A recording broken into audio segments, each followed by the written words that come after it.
And I think there've been certain studies done which say that people found just they find it very easy to spot a lie when it's just the voice. Yeah. And I think to some extent radio or audio shows you up for who you are.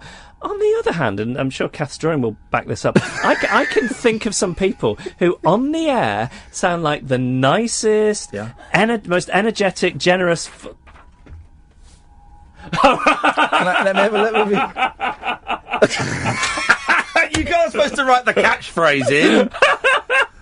Also, I don't. Because otherwise, it would have looked a lot like you. That's all. I don't think you spelt the catchphrase right. We'll talk about this off air. Yeah. He was very close up. It's hard to hear him enunciate. You've just given a huge clue there, but I'm going to move on so that we. No, but just that. So on one hand, it's this very honest medium, and then there are people who just sound like the loveliest people on the air, and they are monsters. Oh, like, Christian O'Connell's a bastard. No. But there are people who like screaming in people's faces, having these terrible tantrums. Bullying. I was a shouter. I was a shouter a long time ago, born out of, fear, booze and drugs for a bit of it, and then when they went, born out of fear. So my early days in LBC, we mentioned David Lloyd, who's my boss there, and I owe everything to him. I was a shouter, for a couple of years. And where was that coming from? Well, it's coming from a position fear. Because you want it to be right, and you're scared that if it isn't, you're humiliating yourself in some way. And scared that I just wasn't good enough, and that I'd get found out. So I just, it was trying to control things, but I just was terrified someone was going to do that tap on the shoulder. I'm sorry, we gave this job to the wrong person. You're not welcome. Yeah. But I suppose the screaming, it's thinking if people are so scared to make a mistake, they won't make a mistake. Yeah. When there are other ways of motivating people. As it turns out. Were you ever a shouter? Maybe a little bit towards the end of my drinking days. Yeah. So I'd moved to Virgin, and it was sort of this wild time. Chris Evans owned the radio station, and it was like this very hedonistic, strange place. It was the Millennium. I'm blaming the Millennium for a lot of it. And I think maybe... This is the Millennium bug in action. It was in me. I think maybe I got a little bit carried away towards the end of my drinking days. But no, I prefer being passive aggressive, to be honest. Yeah. Oh, yeah. Did you read the William Shatner story, Catherine? No. I retweeted because I was watching you on Periscope, and I caught the tail end of Jeff's William Shatner story. Oh, right. And you've never had any dealings with Shatner, have you? He said he wouldn't be interviewed by us. That's it. Did he? Yeah. Did he for this show? No. Yeah. I wrote to his people, or is it him? Probably his people now, and they said he's not been interviewed about anything at this time. Yeah, because he's a miserable git. And one of the people, one of the newsreaders on Sky, whose name escapes me, told me a story about how she mistakenly said he was American when, of course, he's Canadian, and he went nuts. And then he went on Twitter and went nuts about it as well. And I was reading your run-in with Shatner. That happened last year. And, so I found out in March of this year, I think it was, that William Shatner had blocked me on Twitter. Yeah. And I had no idea why. So I really like that music he did with Ben Folds. Yeah, it's great. And I don't know if you ever saw Boston Legal. I missed Boston Legal. On the surface looks like this cheesy American law show. Yeah. But it's him and, what's his name? James Spader. Okay. And I think... For Shatner, it's the role of a lifetime. He plays this kind of bloated lawyer who was great in his day, but is losing his faculties a bit. He's very right-wing, whereas James Spader's very left-wing. Yeah. So it was during the Bush years, I guess it was a little bit of liberal porn for people in the way that the West Wing was. Yeah. Anyway, so broadly speaking, I'm a Shatner fan. I'm in on my own one night earlier in the year, and I think, I wonder what William Shatner's been up to. He's been quiet on Twitter recently, and I go to look and I say, you have been, you cannot view William Shatner's tweets. Blocked by the Shatner. So I sort of tweet, I say, I don't understand, I've been blocked by William Shatner. The next day, a listener of mine tweets William Shatner to say, why have you blocked Geoff Lloyd? And he says, check out 31st of August last year. So he's got a record for everybody who's ever wronged him. Grievances. Yes. So my co-host, Annabelle, was crowdfunding a book at the time, and for a joke, because I knew this would never get a response, and I thought it was a funny joke, I tweeted William Shatner saying, hi William, will you endorse my friend Annabelle's crowdfunded book? If I don't hear back in 5 minutes, I'll take it as a yes. And then sort of 5 minutes later did a tweet saying, great news everybody, William Shatner's endorsed the book. It's obvious he hasn't. It's a joke. It's an obvious joke. Yeah. So anyway, it turns out that's what he's aggrieved about. So It gets better. So then I write a grovelling apology in the notes on my phone, and it's a little bit tongue-in-cheek, but and say, well, one of my listeners, send it to him. So one of my listeners does, and he's really angry. He says, this is a verified account. It's not a joke. He could have used an emoji if he thought it was a joke. And then all these people started interceding on my behalf. Richard Osman from Pointless, Emma Kennedy, the writer, and then Owen Jones, the left-wing firebrand journalist, comes in like he's a UN peacemaker or something and tries to make peace. Shatner is having none of it. He's getting angry. He's blocking people for just mentioning my name. And this goes on. I then handwrite a grovelling apology, and he's having none of it. And he said, I suppose your mates at The Guardian will be writing that old man Shatner can't take a joke tomorrow. and it's just... So, I'm just baffled that I've enraged William Shatner with a dumb joke. So the next day I go on air and I tell the story, and all I'm doing is telling the story of something that happened to me in a public arena. It happened to me on Twitter. So, there's no breach of privacy going on here. By the end of the show, I have had a panicky email from middle management saying, Shatner's lawyers have been on, please don't mention it on the air anymore. Isn't that incredible? Isn't that incredible? So I'm annoyed at the radio station because, I've done nothing wrong, and there's no kind of breach, and there's no kind of legal problem. Yeah. And if anything, they could probably make a bit of capital out of this. Oh, yes. But, and I just poking feel... the old bear, definitely. Yeah, and I just feel they're being spineless. But at this stage, I've announced I'm leaving. I've got weeks to go, and I just can't be bothered getting into it with them. So next day, people are asking me about it on Twitter. I'm tweeting about it. I get a panicky call again from the radio station saying, can you stop tweeting about it? I said, no. But I say, no, I can't. No, I mean, I'm happy not to talk about it on the air because it's your radio station, but it's my Twitter account. I mean, I haven't done anything wrong. There's no grounds for an actual legal complaint. So they have his people calling up. They say they're going to go to the press and say that I'm bullying an 86-year-old man. What? Yeah. You're bullying TJ Hooker? Yeah, exactly. No. Yeah. Not possible. Yeah. There are legal threats. He arranges some kind of conference call with Twitter in California to try and get me blocked for bullying. I mean, it's insane. And then by the end of the day, William Shatner is tweeting, asking people what the name of the body that governs broadcasting in the UK is. He's going to make an Ofcom on you. And he makes an Ofcom complaint on me. Gosh. Flipping it. Oh. Which, of course, gets thrown out because I've not done anything that can be construed. Beautiful. Yes, a William Shatner complaint too. And I would have liked it, actually, if, with weeks to go after this 18 years in this one radio station, if with weeks to go I'd have been fired because William Shatner got me fired, that would have been a way to go out. Well, listen, that's your side of the story. We're going to go to Los Angeles now. Bills! If only. We've got to talk about the podcast. We're going to play some adverts. We'll come back and we're going to talk Adrift, okay. And we're going to get you 3 or 4 downloads out of this show. I guarantee it. Uncut after-hours conversation for the up all-night generation. The Late Night Alternative with Iain Lee on Talk Radio. We'll get you talking. Excellent timing there, Geoff, swearing just... ever the professional, swearing just before the red light's on. No red light on. I can hear the jingle. He knows. Let's talk about the podcast with Annabelle, who I worked with years ago, of course. She produced... The Lost thing. A Lost podcast. I think she was producing it... It was the Lost Initiative, and she was producing, I think, when it was a podcast.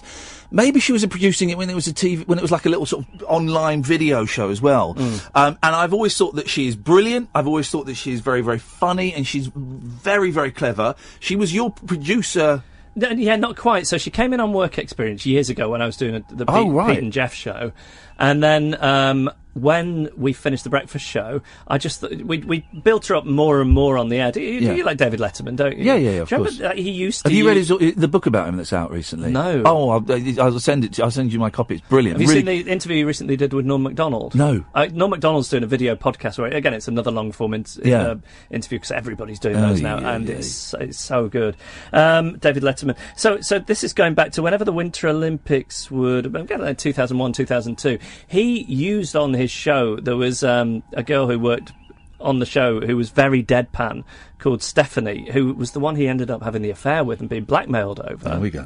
And I loved the note that he was getting out of her with that, and I thought, I bet Annabelle could do something like that. So we just started using her more and more on the air, and then by the time I'd sort of finished doing the breakfast show and I moved to do the late night, I just thought she was great and said, OK, I want to use Annabelle on the air. So in title, she never wanted to produce because she didn't like the responsibility. So we had a producer. You turned that down when I wanted you to produce me 5 times. Yeah, right, yeah. So she liked. She liked being an assistant producer, but not having not the book stopping with her. So we always had producers, and she was on the air more, and she just get her to write stuff, and she'd be so funny. Yeah. And I'd have friends who were comedians over the years who would hear her stuff and say, she doesn't understand that you're asking too much of her. So basically you're asking her to write fresh, like a densely written batch of jokes every day. Yeah. Like nobody would be able to do that, but because she doesn't know any different, she does it. She can do it. Yeah. And I think she's one of these people. I love her, and I think if she had 1% the amount of ambition that she has talent, I mean, she'd be huge. Take over the world. Yeah, but I mean, she is unambitious in the best possible way. Yeah. And so you're doing so now you've left Absolute. You're now doing the podcast Adrift, which I've heard episode 1 of, and I thoroughly enjoyed it. Thank you. It's very entertaining. It's a bit slicker than our podcasts. What? It's a bit slicker than How the could it be? Well, because I think the rabbit hole sounds slick, especially I think often should talk about this off the air because it's really boring. But I think you get a good sound given it's live in front of an audience. I think it sounds really well put Thanks together. very much. I was mixed by an expert. Yeah, but I was the recording engineer at the time. Yeah, but you don't know how much stuff I have to do to it to get the sound out. Tell us the thinking behind Adrift, Geoff. So the thinking was, I mean, honestly, in that Annabelle and I had done this radio show together. I think we were on the air for 12, 13 years, just the two of us. And there were a number of people who downloaded that show as a podcast every day, like people do your show. And I've got it in my head, I want to do a few different things. But I also think I'm grateful to those people for listening to it. Yeah. So I'd like to do something for them as well. I don't have the time to do it every day. So I thought I'd like to do a podcast with Annabelle. But I'd also like to try and do something whereby if there's somebody who's never heard me before, if they heard it doesn't sound unintelligible or, And it's difficult because, again, like this show, the best radio, I think, feels like a club. And often, if radio feels like that, the first 2 or 3 times you listen to it, it's sort of in jokes and you don't quite get it and you feel like, oh, this is and that can awful. scare a lot of people away. But it can also sort of get into the back of your mind. And I know I grew up listening to a guy, and I know you're a fan of his, James H. Reeve, on Piccadilly Radio in Manchester. We had him on the show recently. You did? Yeah, we had him on the show recently. He's the best. He's a village councillor now, isn't he, somewhere? Is he? So Parish council. Right. Still miserable, but he was lovely. He was lovely. He was so good, and, it was when so much talk radio. Yeah. And again, this applies to this show, is people shouting either string them up or send them back. Yeah. To have somebody like James who was so clever and erudite and sort of liberal in his views up to a point and funny, and it sounded slow and it didn't sound angry. I just loved it, and Frank Sidebottom used to be on there doing Radio Timperley, and I always loved that late night feel of it being like a club, and I remember listening to that for the first few times and thinking, oh, I don't quite get it, this is a bit slow, but wanting to, and then feeling like you're in this, I was in the satellite town of Manchester, Macclesfield, and just feeling like there's all these other people dotted around the city, writing in these funny letters or phoning in and being funny or just sharing this sensibility. So I want to try and do that with the podcast, and I'm sort of torn. You emailed me earlier, and I was saying that to me the problem with it is, this is good that I'm really selling it by saying here's the problem with it is, what I don't think the world needs is just a podcast with 2 more people shooting the breeze, because anyone thinks they can do that, and most people can't. Terry Wogan could do it, I think Danny Baker can do it, but I don't think most people could just open their mouths and see what, it's like this show, you put thought into it and then make it sound like you put no thought into it. Huh? Don't pull away the curtain, Geoff, for goodness sakes. Don't tell them all the secrets. So I thought, what is the thing in terms of everything we've done over the years? What is the thing that's the common thread? And it's just like we're both socially incompetent, neurotic people. So it's, very loosely speaking, it's a podcast for the socially awkward. Yeah. And it's full of stories about not quite fitting in or not quite getting your interactions right, and then obsessing about them afterwards, like you said at the top of the show there. Yeah. That's very loosely what it is. But with guests and a little bit of music in there? A little bit. So the first episode's got some music in from Rebecca Taylor, who's one half of the band Slow Club. And I tell a story about Rebecca, and she's got a new single, which is great. So I said, can I use a bit of that? So I play a bit, but it's not a music podcast as such. And in terms of guests, what I'm doing is one of the... I'll pick a thing that's happened to me in the week that I'm sort of being neurotic about and try and talk it out with a few people. Yeah. So on that first episode, there's a Swedish psychiatrist, and it's to do with... Because you're buying Ryland's autobiography. Yes, and then worrying about what the people in the bookshop think of me. So then I talked to Josie Long, who does the Book Shambles podcast with Robin, and she's a comedian. And she's another person who is... Have you heard her show on Radio 4, Shortcuts? Is it called Shortcuts? I haven't. I've seen the thing for it. It is the best thing on. It's the best thing on radio. It's like about 3 or 4 stories being told by things that have actually happened to people, but it's slightly trippy in the way it's all mixed together. Yeah. Brilliant. She's got a big heart on her, Josie. I think she's like a real brain, but I think there's real humanity to everything that she does, which I know that sounds pretentious. I don't know if people are thinking, I'd like to go and see a comedian who has a real humanity to everything. But she's very funny, that's the main thing. Good. She keeps saying she's going to come on this show, but she... And then not answering your calls. I wonder what that's all about. So let's sort it out. The thing I really liked in episode 1 was the... going swimming, the fancy dress. Oh God, yeah, swimming. Because how old is your? I have a 16-month-old son called Eugene. Wow. And before he was born, we were bought swimming lessons as a present. I've done the baby swimming lessons, and it's ridiculous. You go there with high hopes. There's no swimming involved. It's that, isn't it? You're bouncing them up and down in the water, and basically training them from a young age to hold their breath. Yeah, if that's kind of what you're doing. But I've had it before now, where you do lots of singing. You do splish, splash, splish, splash, around in a circle and up in the air. Yeah, all these different songs. And did you do it with your girls? Yeah, I did. I took my eldest, but she... When they were babies? Yeah, but she hated it. She used to scream and there's shiver. often one in the class. Yeah. So generally there's about 8 parents and 8 babies, but I've been there some weeks where it's been sparsely attended, and one week it was just me and the teacher and the baby. That would be weird if the baby wasn't there. And there's something strange just you and a teacher singing. Yeah, the duet. Did you have to do the singing as well? Yeah, because that's the lesson. Class, that is the class. So anyway, what Ian's talking about, they do an annual charity day for the I think it's a fertility and miscarriage charity called Tommy's, and she says, okay, next week it's the Splashathon. It's a big event. We do it every year. Peppa Pig's gonna be here, and not the official Peppa Pig. And everybody dresses up, and you're going to sponsor your kid to do a width. I mean, being pushed along a width, but and the themes for the fancy dress are superheroes. They are princes and princesses, and the other one is Peppa Pig. Yeah, and I think everyone's going to do superheroes. Yeah. And princes and princesses. At first, I suggest to my wife that we go. That my son goes as Prince Edward, I go as Prince Andrew, and she goes as Princess Anne. But she's having none of it. But she is a fan of the film The Princess Bride, so she says, "Why don't we go as that?" Yeah. So I decide to go as the Princess Buttercup. She decides to go as her male suitor, Wesley, and we dress the baby up as... You remember Andre the Giant? Yeah, of course, yeah. He's in that film playing Fezzik. So we dress the baby up as Fezzik. And, long story... No, you've got time. Okay, right. So we go into the changing rooms, and we're a little bit late, but we're fairly confident that we've made a good effort here with the costumes, because I'm wearing a blonde wig and a swimming costume and a tiara, really and the baby's my wife has made the baby a wig out of a hat and then glued some bubbles to it to give the appearance of curly hair, and then she's wearing like a sort of like Scarlet Pimpernel style face mask, and she's drawn a moustache on, and we're a bit late, so we get there and people have already gone into the swimming pool, so we change. I'm in the gents' changing room. They're in the ladies'. We burst out at the same time, and it's sparsely attended. So there are only two other parents there, two other babies, two other parents.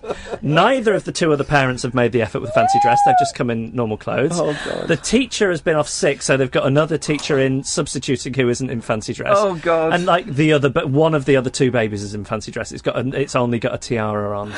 And in that situation, so if you think about what that is, like we've done the right thing. We've made the effort. We have attempted to get into the spirit of it and join in with the fun. And it's the other ones who really should be ashamed of themselves. But I just feel a deep sense of shame. No, it's a shame. I just feel ashamed of myself and my family. I think we're ridiculous people, and we just look ridiculous, and we're worthy of contempt. Is how I feel.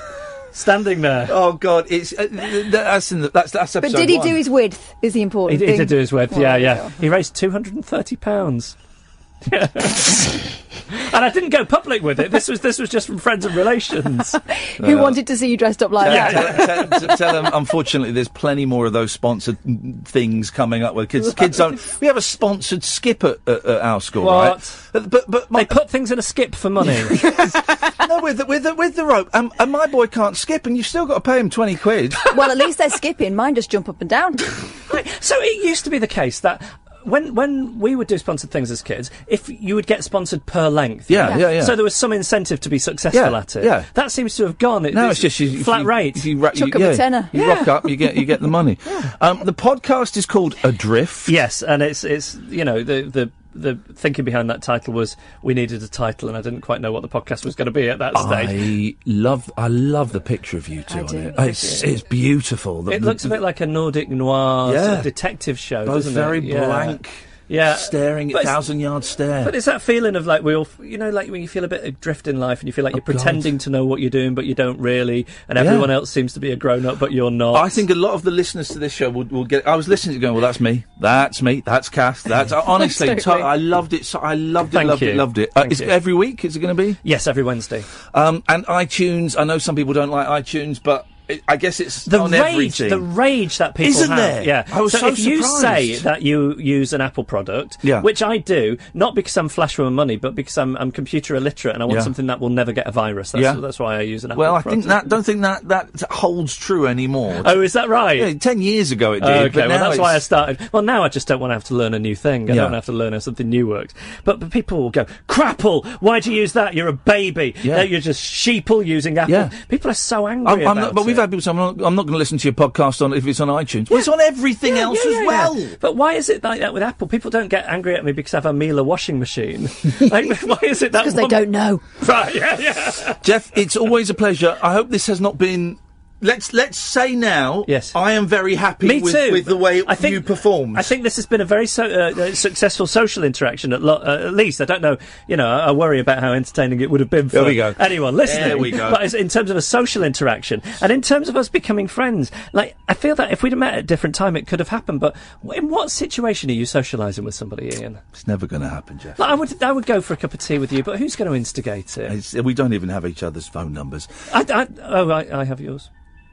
Oh, this is awkward. Geoff Lloyd, it's been a pleasure. He's only just started following him on Twitter. Yeah, I know. The podcast is Adrift. It's I would Geoff feel Lloyd very hurt, but that would hurt. I regularly checked to see if Ian was following me on Twitter, and he wasn't. Listen, this is I would find it You're being followed hurtful. now you've made me late for the ads. Oh, sorry, ads. Unbelievable. The Late Night Alternative with Iain Lee on Talk Radio. We have ways of making you talk. There's a message from the Haters Club dedicated to the one I love. I've been cursed by your wicked kiss. Once felt it's forever missed. I'm a member of the Haters Club, and I'm hating every minute of me without you, you without me. Give me some of that misery. I'm a high hater. I run with the best like Darth Vader and the Witch of the West, poisoning apples to make you ill. Like Cruella de Vil, I'll set you up for the kill. It's such a twisted state of bliss in indulging in such hatefulness. I just need a prequel to redeem my evil. 'Cause I wasn't always like this, seeing couples hand in hand makes it hard for me to understand. Me without you, you without me. Give me some of that misery, I'm a high hater. I run with the best like Darth Vader, and the witch of the west, poisoning apples to make you ill, like Cruella de Vil. I'll set you up for a kill. I'm jinxed with the curse. I got nothing but bad luck. Could I be superstitious? Don't blink. Cross my heart. Hope to die. Why's your love so vicious? I'm a high hater. I run with the best like Darth Vader, and the witch of the west, poisoning apples to make you ill, like Cruella de Vil. I'll set you up for the kill. Hater. I run with the best like Darth Vader, and the witch of the west, poisoning apples to make you ill, like Cruella de Vil. I'll set you up for the kill. Yeah, let's have it, son. Let's have it. The vibe is strong this evening, dear listener. The vibe is strong. Lovely to talk to Geoff Lloyd. I had another really good geeky radio chat today with Jeremy Vine. Jeremy Vine! You'll hear that tomorrow night, 11 o'clock. Right. And here's the thing. I get guests on that I really like. And Jeremy Vine, by coincidence, has a book out, and I've been wanting for ages to get him on the show, and I didn't have an angle. Then I saw he had a book out. I thought, right, we'll try. And trust me, it's a really good interview. Because so many times I've had emails from people saying, well, I didn't think I'd be interested in that chat you had with ... But I listened to it, and I really enjoyed it. We had loads of them about the John Lydon, Johnny Rotten interview. I didn't think I'd be interested in you talking to Johnny Rotten, but at the end I came away with it, really enjoying it, and thinking he was a good bloke. I think you're going to get the same with Jeremy Vine. Right, first of all, his book is great. I've not read all of it. I've only read the first few chapters, because I didn't get it till last night, but it's great. Secondly, he does an incredible Elvis Costello impression in the middle of it. And thirdly, I don't think Catherine sent me the clip, but he says something. Let me just check my email. He says something. No, she's not. I'll get her to email me something. He says something very funny. We'll play that tomorrow. And I think you're going to enjoy it. I really, really do think you're going to enjoy it. 0344 499 1000 is the telephone number if you want to give us a call. This is the late night alternative. My name is Iain Lee. You're listening to Talk Radio. Catherine, please resume your usual position. I've got exciting news, by the way. Oh, can you send me that clip of Jeremy Vine, please? Oh, didn't I send it? I don't seem to have it. That's outrageous. So that would be handy if you could, because I want to play it. But we there's a new episode of the podcast has got the rabbit hole has gone out already, hasn't it? Yes, it's gone out tonight. And on it, we kind of randomly phoned some people who have subscribed to the podcast, and one of those people, I think it was Neil. Yeah, it was Neil. Talks to us about this website, Fiverr, which I was kind of aware of. I think I'd have a look at it before. Fiverr.com. And basically, people go on there and sell themselves. And it can be all kinds of things. It can be online guitar lessons. It can be people recording phone messages. It can be experiences, all kinds of things. Yeah, it's like Etsy. You know, on Etsy you can buy hair clips that someone's made, clothes. It tends to be arts and crafts type stuff. By the way, have a bite of that. That's the thing that Geoff bought us. That shows how much he likes What is this? This is a naked cashew cookie bar. Or, as I like to call it, a rabbit dropping. But, I mean, I'm eating it because I'm hungry, but... Anyway, right? Anyway, so it's like Etsy, but you get geeky stuff on there, like people doing computer programs for you. And And here's the thing. We have paid... that really is dry, isn't it? We've paid £4 to get 2 young Bangladeshi boys to strip down to their pants. No, a sarong. A sarong. And write on their chest the Rabbit Hole Show and dance for a minute. For £4. Now, here's the other thing, Kath. By mistake, I clicked on it twice, so I'd paid for 2. So I've also got them to do one for this show as well. Oh, Iain awesome. Lee on Talk Radio. And they're going to film it. We'll get a minute-long video of these 2 Bangladeshi kids. And they honestly... I'll tell you what I'll do. If you follow me on Twitter, the next break, I'll find their ad and I'll tweet it, because... It is money very, very well spent. I mean, now you say it, it sounds a little bit exploitative, but if they're loving it. They're happy to do it. Yeah. It's their business. They're happy to do it. And here's the thing, for a laugh, me and Kath thought, well, hang on, there's money. We thought about painting ourselves. In them, our heels. But we did. But then we thought, no, what skills do we have? And so we went on, we put an ad on there. Yeah. And for $35... we'll record a 5-minute podcast for you, MP3. It'd be 5 minutes minimum. For $140, you can have an hour. We've got our first order. No, we haven't. Ladies and gentlemen, I've just had an email. Great news. You've received an order from a bloke called Chris Abbott. All right, Chris. Could you talk about... This is great. We'll talk about anything, right? We won't be knowledgeable, but we'll talk about anything, but apart from race hate and nothing hateful, right? This is lovely. Could you talk about how good Commodore 64 8-bit music was, with particular reference to Rob Hubbard, the famous C64 composer? If you could mention that there's a Kickstarter, projecthubbard.com, and there are plans to do an orchestral concert with London Symphony Orchestra. Oh. Beautiful. We're in. We'll how long does he want? 5 minutes. It's $35. Easy peasy. 5 minutes. Yeah, but mate, I tell you what, if it's the first one, you're going to get 10 minutes. Absolute pleasure, buddy. Absolute pleasure. Catherine, we are going to be, this time next year, we're going to be millionaires. It's going to happen. We are selling our podcasting skills. Isn't that funny? We will create podcasts for people. Of course, we didn't say this before, but 70-30 split in my favour. What? Well... because I am the name, I am the brand. You're something. Yes, indeed. So we're doing that. But this website is amazing. You can buy... There are people who will... You can get them to, like, do pranks on themselves. And, well, there's one woman, for $10, she'd film herself swimming underwater. Yeah, but I was quite excited by that. I thought, oh, underwater cameras, that sometimes can look amazing. No, it's someone standing on the side of the pool while she goes in. I mean, fair play, she's in a bikini. She's obviously a very attractive young lady, but it's not overtly sexual. I mean, it's not like a, skimpy... It's a bikini, normal bikini, and she's swimming. She climbs into the water.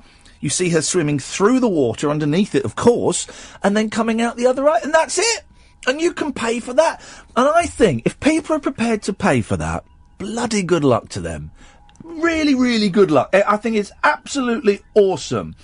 Let me find the Funny Buddies. That's it. Funny Buddies are the lads. I'll find their advert and I'll tweet it during the next break. 0344 499 1000 is the telephone number. Sorry, I was setting up the show. Isn't Geoff a nice man? I think he's wonderful. Isn't he a nice man? Really like Geoff. And I hope he's not going home in the taxi now agonising, but I guess he will be. Oh, he will be. Of course he will. Of course he's he lovely. Will. I told him he's got to come back in. Yep. We didn't really get to talk about the Beatles. I wanted to pick because he's interviewed McCartney on several occasions, and the Stones. I think. I would always slightly jealous because he always got the Paul McCartney interview. And I've only been winked at by Ringo. Well, I did get a Ringo interview. Well, there you go. Anyway, if you're a new listener, very, very welcome. Thank you very much for joining us. This is unlike any other radio show that is on at the moment, and that's not mere hyperbole. That's actually a fact. We won't talk. We're not talking about Muslims or Brexit or Trump or any of those things. We'll just sit here and we will chat. I haven't even looked through the papers. Maybe we should get the papers in a bit later on because I've not even looked at them, or we might need them at some point. You're welcome to call in and join in the chat that we are having. You can call in and talk about, what we were talking about with Geoff. Or if you want to talk about Brexit and Trump and Muslims, you are very, very welcome to. 0344 499 1000 is the telephone number. If you don't get let on other radio stations, or if you think, well, they won't let me say that because they are the mainstream media, the MSM, or correctly put, the MM, you'll get on. The only rules are you can't libel anyone and you can't incite hatred. Okay, that's it. Swearing, not too much, please. I swear too much on this show, and I'm trying not to. But honestly, you can come on and you can talk about absolutely anything. We do this every weeknight from 10 o'clock till 1 o'clock. Don't forget as well, we have a new thing. Sorry, that thing is really dry, and I'm finding it hard to swallow. If the show is going well, guys, we have got permission to try it once. I think the boss is going to be cool with it. To try it once and have what can only be described as a hashtag radio lock-in. A hashtag radio lock-in where we don't have to finish at 1 o'clock. If we don't want to finish at 1 o'clock, we can go on even longer. I'm going to play you one little bit. This is a teaser from the interview. Well, what is that? There we go. This is a teaser from the interview with Jeremy Vine that you will hear the full interview tomorrow. It's about 40 minutes long. It's a nice old chat. But this is just a little teaser of what Jeremy had to say. I shat myself in my wagon. There we go. That's if you missed it. This is an exclusive excerpt.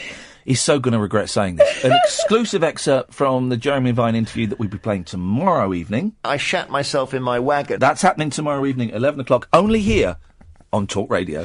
Unmissable late night radio with the original king of unconventional conversation. Make contact with Iain Lee. The Late Night Alternative with Iain Lee on Talk Radio. Just tweeting. Oh no, hang on a minute. I just want to tweet the link. Oh, I just had it. There we go. There it is. Funny Buddies, they're called. There we go. Just tweeting the links. These are the lads that are making videos for us.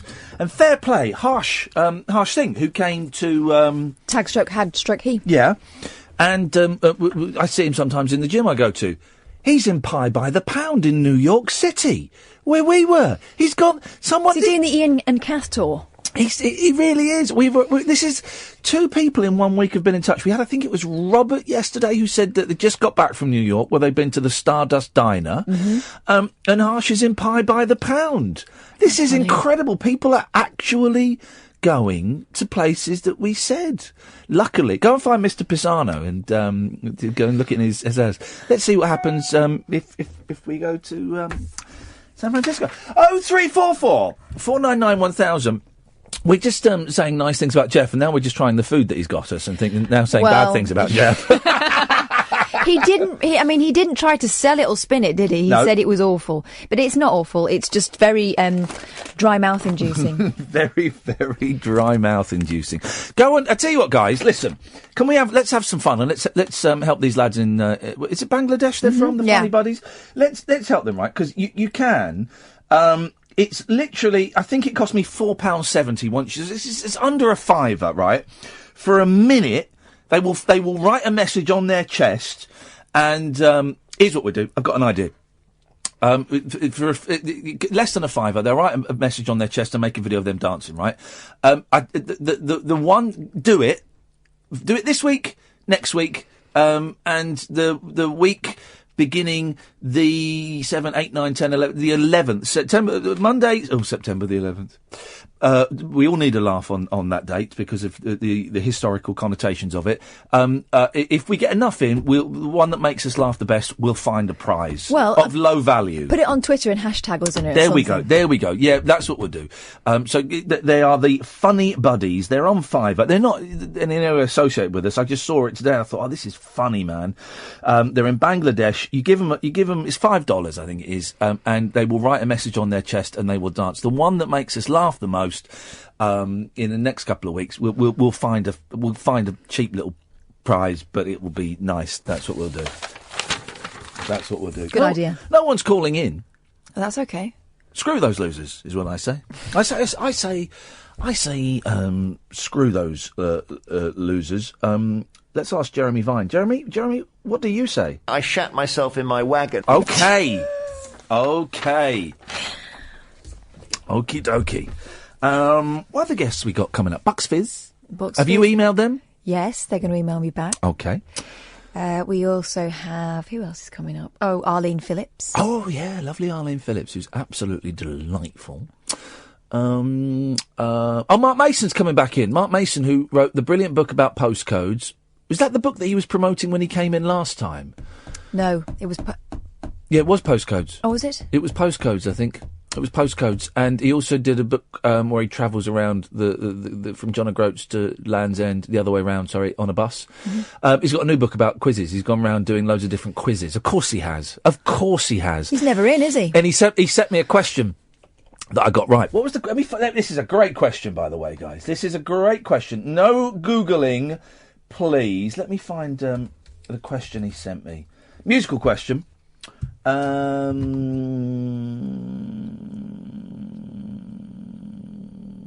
so he's asking, he's talking about this book and stuff, and I'm looking forward to it. Anyway, it's coming in on the 10th of October. He says, great, thanks, Ian. Here's a teaser for you now.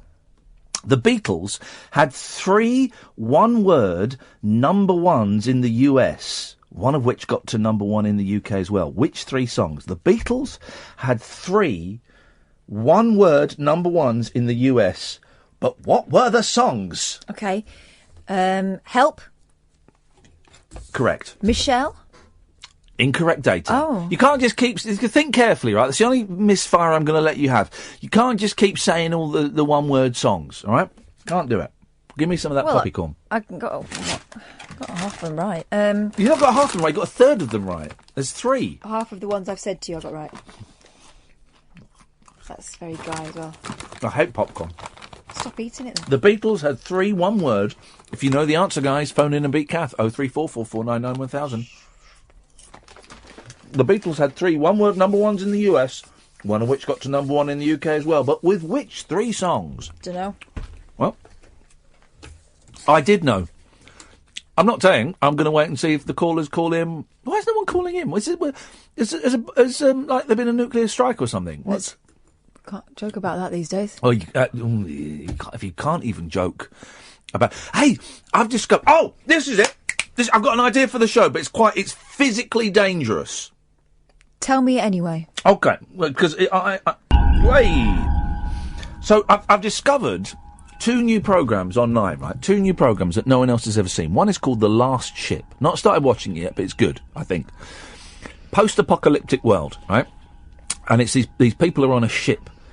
And while they're on a ship, the whole world gets wiped out by some disease. Is it a good ship, or is it like the Love Boat, or is it a battleship? I think it's a battleship. Oh, boring. Like Potemkin. But I've not started watching that yet. But there's another programme I've started watching called Day 5, right? What's that about, then? It's a post-apocalyptic world, right? And if you go to sleep... Have you seen this, Sam? I've just discovered... I'm on episode 3. No spoilers, guys. If you go to sleep... you die. Oh. You just die. And so it's day 5, so it's set in day 5 after this event. And so there's people with like rings around their eyes just taking shed loads of drugs to stay awake because then they're trying to find out what the cure is and where it came from, and it's flipping brilliant. And it's on this weird... It's not even on proper telly, this programme. It's on this weird website... roostersteeth.com or roosterteeth.com, which I guess is the American way of saying hen's teeth. And they're a production company and they make this, but it's as good as anything you see on Sky. It's brilliant. So I'm watching that, right? And it reminded me of when I was a kid, when I was 15, I tried to stay awake. I did school, then I tried to stay awake all night, and then I was going to go to school the next day and see what it was like to stay awake. I fell asleep for an hour and a half. And I was reminded of the programme, I think we mentioned it on the show the other day, that Channel 4 were going to do. It was about 13 years ago. And I was really excited by the prospect of it. It was when kind of Big Brother was still quite new. Mm-hmm. And their new thing's going to be hosted by Dermot O'Leary, and it was going to be people were going to stay awake to see who could stay awake the longest. And it was scheduled to start on a Monday and finish on a Friday. And then right at the last minute, Channel 4 bottled it, and they said, oh, you can sleep for 15 minutes every 3 hours. Well, there's no point in that. But here's the thing. I am wondering, can we do an experiment where we stay awake for 5 days? No. Sorry? I can't. What? No. Why? I like sleep. Well, I love sleep. No, I really like sleep. Oh, no, I love sleep more. And I'm very good at it. I sleep at least 3 times a day. But can we do a thing where we stay awake for 5 days and we still do the radio show? I'll tell you why. It's really dangerous. No, you go nuts. Also, I've got to drive quite a long way. Well, then we'll check. We'll get Rupert to put us up in a hotel. When we won't even stand up. Just walk the streets. Wide awake. Just walk the streets like that. You can't sit down. You fall asleep for 5 days because you go properly nuts, and there'll be lots of what? Is there someone? Who's that behind me? I swear there's someone. Anyway, we've got this. Go to the callers now, and yeah, we got. Who's there? Someone behind me? Shh, can you hear that? Is there someone there? Hello? Flipping heck! I can hear it too. And that would be it, and it would be brilliant. It would be brilliant. What is Julie? Yeah? What is the world record for staying awake? I don't know. I think something like 11 days? I'm just guessing. I don't know. That can't be possible. Catherine's yawning at the thought of it. I thought you kind of like died after 3 days without sleep or something. Well, you can't. What? You can't die because of lack of sleep. You go nuts. I thought you can die from lack of sleep, no, can't mate. you? No, mate. Well, your brain kind of basically just shuts down. Yeah, you go insane, and you. How about the experiments? Have you seen that fair thing on the internet with the experiments in Russia with the people where they did the sleep depriving, and you hear the screams and as they're locked in a laboratory. Oh, hang on. You've seen footage of Russians locked in a laboratory screaming? It might not be footage, it might be audio. Or it might be an old wives' tale and I might have dreamt it. Well, hang on, have you heard it? I think I've heard it. I can't have... I cannot accept the I think I've heard it. She's on some pretty heavy medication at the moment. Oh, yeah. I'm not on any at the moment. Oh, aren't you? It's even more worrying. Oh, gosh. That's even more worrying. And what's the longest you've gone without sleep, Ian? Well, back in the day... back in the day, yeah. 3 days? Yeah. But I was seeing all kinds of stuff then. So, with your staying awake, would you be allowed to have coffee? Yeah, you can have stimulants. Oh, yeah, you can have stimulants. Not like cocaine and stuff, but coffee and Red Bull. Coffee, Red Bull and sugar. Of course you could. Yeah. Here's the thing, right? I think it would get the show a lot of publicity that's much needed at this moment. I think it would get us sacked. Why would it get us sacked? Because we need to be on the ball. Well, all right. Well, we get a grown up to come in and sit in and just hover over the dump button. All right. We get a lot of publicity. We break a world record, and it's not like some crappy world record, like the amount of peanut butter someone can eat in 20 minutes. This is a proper world record that is going to be taking that off you. Going to be why? Because you're just eating it. It's popcorn. There's no fat in popcorn. I know, but you won't stop, and also you're on air. I'm hungry. Well, you're eating it now. Well, you talk then. I'm hungry. I reckon. I need to fill in. Hang on. Do you want some of this? Hang on. World record for not sleeping. I would guess 9 days or 11 days. I'm sure I've heard it recently. I can't remember what I was listening to about not sleeping. You know what? It's 11 days. How did you know that? Oh, because I've heard somebody talk about it really recently. And do you know the name of the person? Well, in that case, all right, here's the test, Julie. If you have really heard this, then you'll know the name of the person. Because it's a name you cannot forget. Really? Randy Gardner. No, oh my God. Randy Gardner is the holder of the scientifically documented record for the longest a human has gone without sleep. I think we know why he wasn't sleeping. Hang on. Not using stimulants of any kind. Oh my God. 11 days and 25 minutes. Just pure Randy. That's ridiculous. Hang on a minute. It says here a man Man died. Chinese man died 11 days. I'm not going 11 days. 5 days. 0344 499 1000. You going to sponsor us? Can I have a guess at the Beatles songs? Yes, of course you can. Which? The Beatles had 3 one-word number ones in the US, one of which got to number 1 in the UK as well. What are the songs? I'm struggling with the third one, but I have a guess. So, Help. Okay. Yesterday. Okie doke. Something? Ladies and gentlemen, she's absolutely right. Yesterday, of course, was not released as a single in the UK until 1976, so it was not a hit over here. I don't know how far it got. Over there, it was a huge hit. Help, Yesterday, and Something. Well done, Julie. Thank you. Thank you very much indeed. 0344 499 1000 is the phone number. Ian, Sam, stay there. Come to you after this. The Late Night Alternative with Iain Lee. Unfiltered Night Talk with the original king of unconventional conversation on Talk Radio. We have ways of making you talk. I've got a feeling that the Funny Buddies are going to be very, very busy over the next few days. I hope they've got enough paint. Let's go to Sam. Evening, Sam. Iain, how's it going? Very well, thank you, mate. What you got for us? Right, well, firstly, are you going to plan to do a show from San Francisco? Sorry? What? Are you planning on doing a show from San Francisco?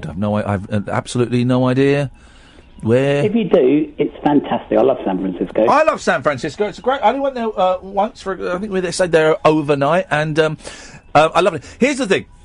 I don't know. Me and Kath enjoyed New York so much, and I think that it was some of the best radio that we have ever made, that we're really keen to go and do somewhere else. And so we're just kicking around a few ideas at the moment, and it would be nice to be able to go off and take the show somewhere else. Well, San Fran is beautiful. I mean, it's amazing place. But there's a place just outside San Francisco, over the Golden Gate Bridge, called Muir Woods. Have you ever heard of it? No. Is it anywhere near Skywalker Ranch? Well, they actually filmed, you know, the, what do you call them? Those hoverbike things on Star Wars. Yes. They actually filmed that in Muir Woods. No, I thought that was in Pinewood. No, that was in Pinewood. No, some of that was filmed in Muir Woods. Look it up. I'll take your word for it. I'll take your word for it. It was amazing. I mean, it is beautiful. It's really peaceful and tranquil. I do love it there. Yeah. Brilliant. If you go there, go to Muir Woods. It's brilliant. Yes. But world records. Yes. Well, the easiest way to make 10 quid, tell someone to eat 3 cream crackers and bet them they can't do it in 1 minute. See, I think I think that's imminently possible. Well, you try it. I've tried it. I'm sure I've done it. Try. You can't have water, can't have butter, eat them dry. No. Yeah, I know. In 1 minute, 3 cream crackers. Catherine, can I steal one of your catchphrases? Yeah. This ain't my first rodeo. Ooh. Let's try it again. This ain't my first rodeo, buddy. The trick. You do it live on there tomorrow, mate. Well, it's a bit local radio. And I bet you can't do it. Well, no, I bet I can. Because I'll bet you a 10. If you do it, I'll send you in a tenner. One-sided conversation. No, because the trick is, what people do is they gab it all in one go. The trick is to do it in small bits. That's the trick. It's like that thing, but you can't eat a donut without licking your lips. Easy. Easy. Well, I'll send you a tenner if you can do it. So, just send me a tenner, Sam. Well, I'm not that rich, mate. Well, you should. You have to do it first. Okay, well, let's assume I have, because I will, and I look forward to receiving that money. Good evening, Ian. Good evening, Ian again. Yeah, Ian again. The longest that I went without sleep was about 40 hours on a flight to Brisbane in Australia. Brisbane, you say? Yes. Why did you not sleep? Were you the pilot? I made myself laugh there. Pilots are allowed to sleep. I wish. You two are great company. It was me that said that funny line, by the way. I just want to flag that up. I wrote it, though. I wrote it. Slipped it to my newspaper. I said it myself. Anyway, Ian, why did you not sleep? I just couldn't. The thought of the flight and being in an environment which is not good for one's health. So you spent 40 hours basically in terror. Not in terror, but anxiety, high anxiety. Anxiety, yes. Yeah. Oh, Ian. Oh, mate, I'm sorry to hear that. Why were you going to Brisbane? To visit my family in Australia, in Redcliffe, the island of Redcliffe. Okay. And the flight back, was that as much fun? Not really. Hang on a minute, it doesn't take 40 hours to fly there. What are you talking about, man? Well, no, it's 40 hours start to finish. I mean, I've got to travel from, at the time, Swansea. Here we go. To Heathrow. Swansea Airport. And then Heathrow. There's no direct flights from Swanssia Airport?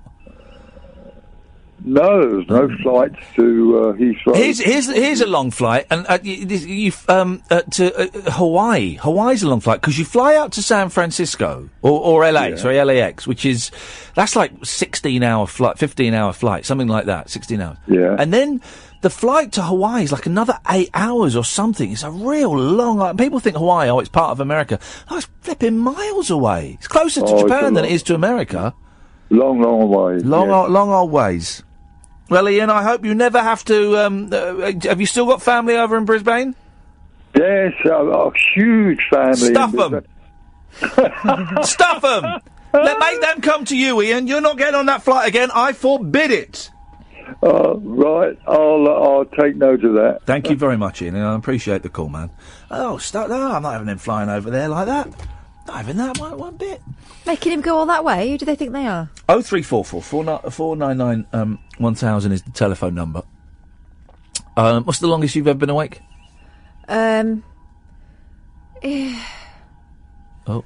Probably. Yeah. We finish at 1 o'clock, Catherine. I don't want to. Just make something else. I don't know. Probably a couple of days. One of these ones where you are, if you're travelling somewhere and you just completely lose track of what day it is. Like when I went to Japan, I think. Because I do like this Day 5 programme, but I do feel that they are not representing people who've stayed awake for 5 days particularly accurately, because they all seem quite clued up. Yeah. There's a little bit of hallucination going on, but they all seem quite aware, whereas I know... I mean, it's like when you got a baby, and because the boys didn't want to be breastfed, so when they woke up in the night, we would take it in turns to get up and feed them with the bottle. And that thing of the first 3 months where no one's getting a full night's sleep, and it's a very, very light sleep because you're just awake, waiting for the baby, doing that, and that, so after 2 days of that, I'm absolutely shattered. So 5 days of pure... Let's speak to the boss about it, because I genuinely think it's a goer. I think it'd be an interesting sociological experiment. Okay, I'm warning you now. If I do it, I'll be an absolute nightmare. Well, you don't have... All right, you don't have to do it then. I'll do it. No, I'm going to do it, but... Oh, here we go! But you asked for it, mate. You're not going to like me when I'm tired. Or, no, you're not going to like me when I'm more tired. Don't make me tired. You wouldn't like me when I'm tired. You going to do it then? Yeah, I'll do it. Really? How are you going to cope with the kids? I'm going to have to... I'm going to isolate myself from them. I'm going to have to ship them off somewhere. You're going to do what? Ship them off. Are you seriously up for it? All right. If he says, I'll try and find a way of doing it. Listen. Hoping he says no. If Boss says no, then he's less of a man than I thought he was. I don't see how it can fail. It's a sociological experiment. It's groundbreaking radio. I'm not going to be able to travel in and out. That's what I'm thinking. Well, no. We just drink coffee and we'll just walk from coffee shop to coffee shop. Oh my God. Get them wired on caffeine. But we've just got clean, both of us. It don't matter. We'll detox again. Here's the thing. You don't want to drink coffee for the first 2 days. Don't want to drink it for the first 2 days. You want to go and act. It's when you really start flagging. This is a terrible idea. Then you go and have your first little coffie. This is horrible. And then by day 5, you just shotgunning Red Bulls. This is a horrible idea. We'll have Pussy, Monster. Pardon? What we'll do is get a big, those big punch bowls they have at American proms in 80s movies. The ones that get spiked, yeah. We're just going to pour Pussy, Monster, more Pussy, Red Bull, get even more Pussy, mix it all up. So I've got to tell my mum she's got the kids for a week because I'm going to go mad on Pussy. I've really got to say those words to my mother, have I? Yeah. So this is exactly what you've got to say to your mum. You know what my mum would do? Yeah. What about an eyelid? Not again. I'm getting lots of people. I've had several emails from people saying they can hear a funny noise when the show is on. Gosh. And I don't know what it is, right? And I've listened back to bits of the show. I don't listen to the whole show. I find it torturous. God knows how you guys do. I've listened back and I can't hear anything. It's not, is it my chair? Because sometimes my chair can be a bit squeaky. Hang on. It's not my computer because I've got it shut. I'm going to be quiet. See? There. Is that? Is this? Because Jay has just said it on Twitter. Is this it? It's gone now. There we go, that. Yeah, it's probably that. I think that's what you're hearing, guys. I'm sorry about that. I'll try and bring in some 3-in-1 tomorrow. Or WD-40. We'll get it sorted. Sorry about that, guys, if it's putting you off. I do apologise. 0344 499 1000. This is the Late Night Alternative. This is Talk Radio. The Late Night Alternative with Iain Lee on Talk Radio. The Funny Buddies apparently also do songs as well. So I've just ordered a song. I've spent about 20 quid on these guys.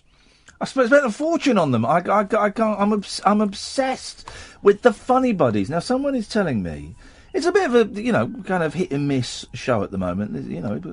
Someone's just sent me something on Facebook. Hang on a second. Where is it? It's superdeluxe.com. Someone's doing a world record for the longest rap ever, and I'm just going to the website just to make sure it's legit, and it's I know. 0344 499 1000 is the telephone number if you want to give us a call. Of course you can. Let me just check this website. Does anyone know about this guy who's doing a world record for the longest rap? He's been going over 24 hours now. He's got 2 hours left. I can't get the superdeluxe.com. I can't get the website to open on this computer for some reason, so I cannot give you that information. I texted you some abuse earlier on, Catherine, and it really made me laugh, and then it really got me thinking. Go on. Which abuse was it? I can't remember. It was get knotted. Oh, yes. And get stuffed. And I don't think a woman can get knotted. I think that's a man. No. It got me thinking about what get knotted means, and I bet it's about being hanged. Oh, I thought it was about tiny penis up. Yes. No. I thought it was about getting hanged. You might be right. Because there's the thing my mum used to say to us if we were naughty. Oh, I'll swing for you. Mm. That's about getting hanged.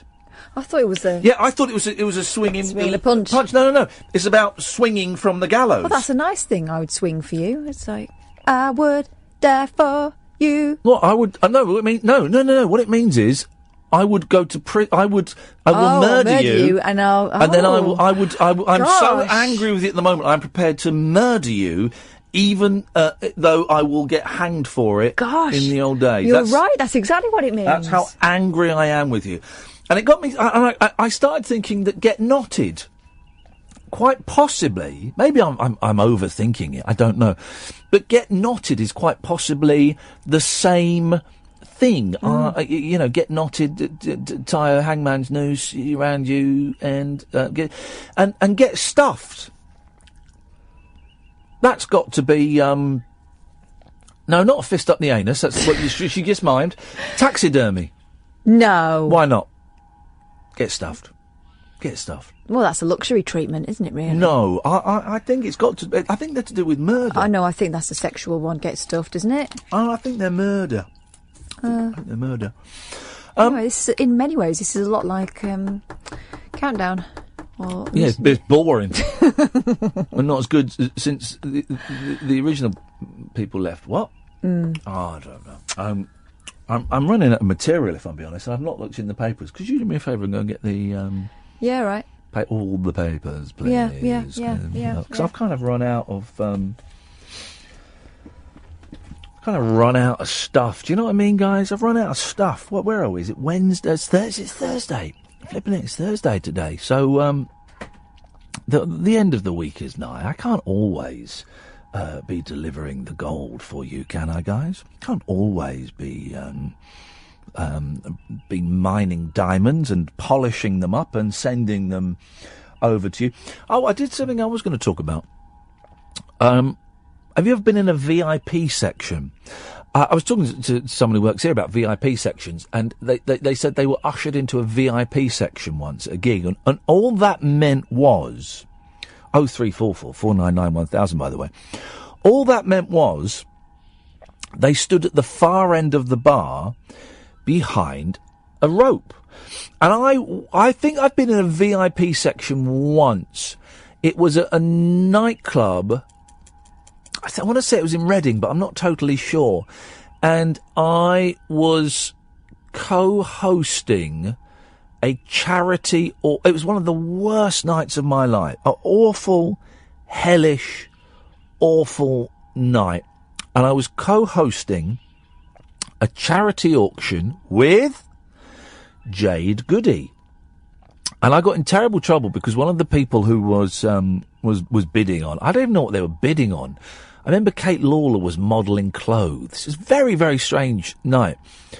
And I made a joke that one of the people who was bidding looked a lot like Lovejoy. And he did. He was an older man with a leather jacket and a mullet. And I got in terrible, terrible trouble. I remember Jade Goody telling me what to do, and I was thinking, this was like, she'd only just come out of the Big Brother house maybe a year before. I remember thinking, oh, for goodness sakes. And I got to sit in the VIP section, and it was just the most awful. I remember I was sat next to someone.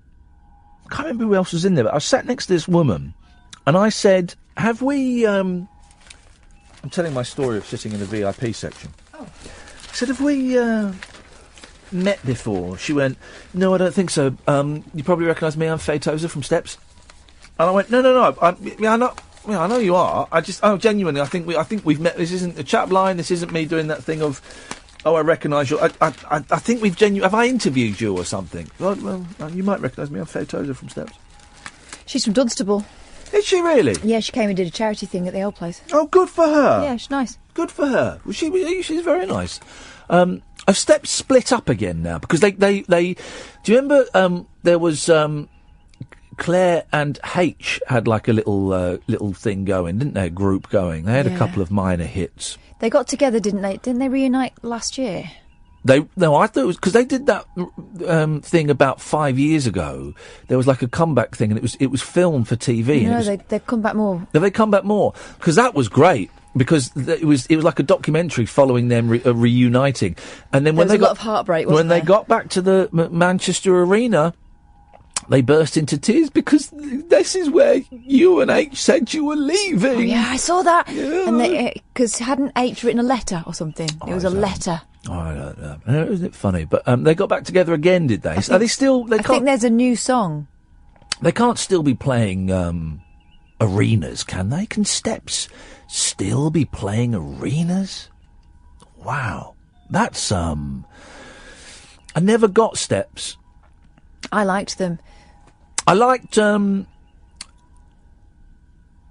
Lisa Scott Lee. Yeah, I liked her. I thought she was the most talented out of all the Steps. Oh, I always liked Claire.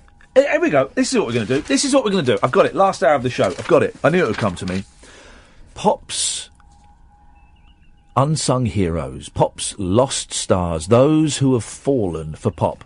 Noel from Hearsay. Oh, you know what I mean? Yeah. You know, you got the rules of the game, yeah? I think so. 0344 49 at the Hearsay. How do you spell Hearsay? HEAR''SAY. To make sure I get it right.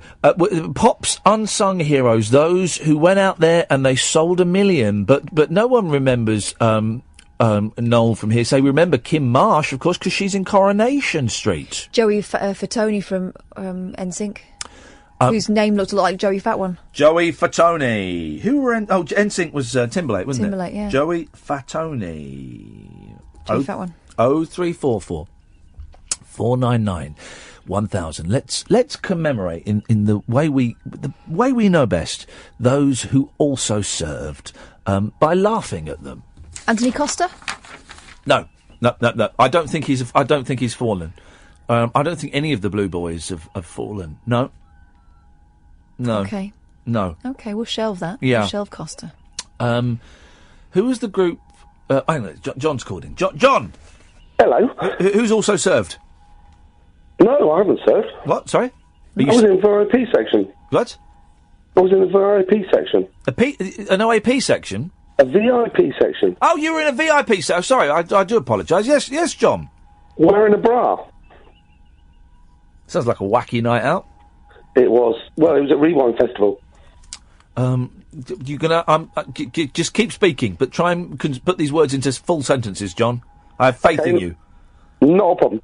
But I ended up in a VIP section in Rewind because I was wearing a bra for charity, and it got signed by loads of VIPs and we're raffling a bra off for a lady that died of breast cancer. Well, okay. Well, then I have to. Who signed your bra? Nick Hayward, Nick Kershaw, Kim Appleby. All the Nicks. Yeah, as my wife says, the Nicks, Kershaw and Hayward. Yes.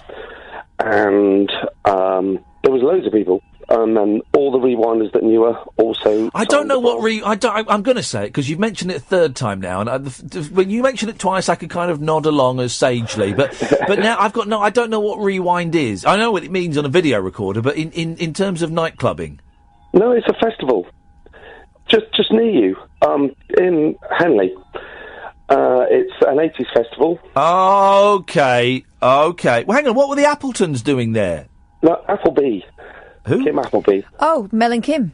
Yes. Oh, flipping it. Yeah. Well. And we're doing a big live night for her and for her husband and her kids, so they can go abroad for the first time ever. Who? Mel Appleby? No, for the lady that died of breast cancer. Oh, okay. So I'm not being deliberately being an idiot. This is me, and I woke up today at 1:00. Imagine this after 5 days of not sleeping, John. Trying to follow the thread of you lot. Right.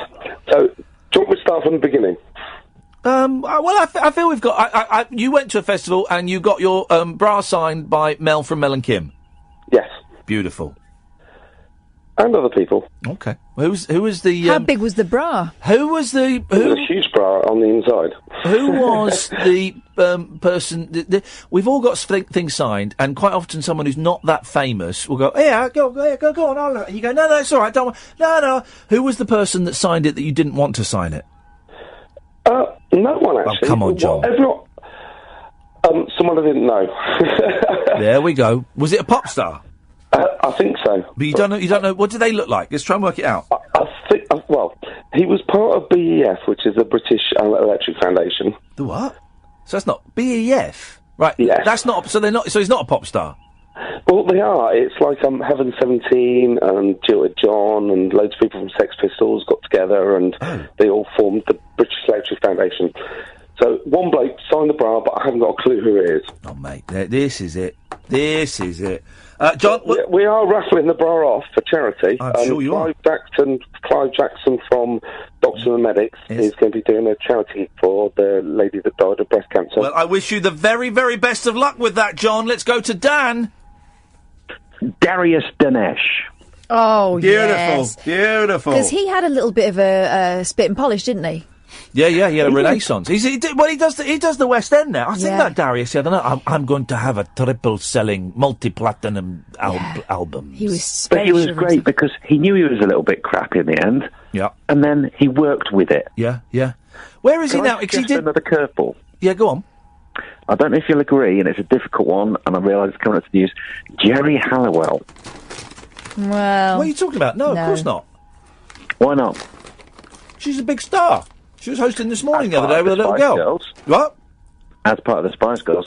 Solo career, would you want to listen to her again? You've misunderstood. Catherine, you explained to him I'm eating popcorn. He's totally misunderstood it. It's got to be people who never got to that point. Okay. Big Fun. No. Here's the thing. It's got to be a member. It's got to be, you've got to name them. It's like Michael has texted him, the Reynolds girls. No. Give me one of the names of the Reynolds girls. Yeah, I'll take that. But I'm not having a group. Okay. Damien, who did that cover of the Time Warp 30 times. Oh, yeah, there we go, Dan. He's back in the room. Well done, Dan. Thank you for that. There we go, Damien from the Time Warp. Oh, yeah, we'll have that. There we go. I felt bad being so harsh with Dan. But he got it in the end. He learned. Okay, this is it. The last hour of the show did. And anything else goes, of course. But we are saluting those who also served in Pop's rich, but yet very bloody wars through the 70s, 80s, 90s and 2000s. 0344 499 1000. Can you contribute to this list? Joey Fatoni, what was he from? NSYNC. Noel from Hearsay, Darius Dinesh, and Damien, who did the Time Warp. 0344 499 1000. And can anybody actually name either of the Reynolds girls? I had that record. I like that. I liked it too. It's a good song, that. But where are they now? This is the Late Night Alternative. This is Talk Radio. Talk Radio. 0344 499 1000 is the telephone number if you want to give us a call. This is the Late Night Alternative. My name is Iain Lee. You're listening to Talk Radio.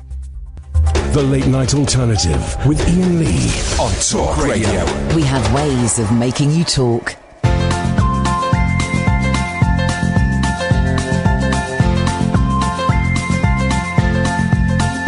There's a voice that keeps on calling me.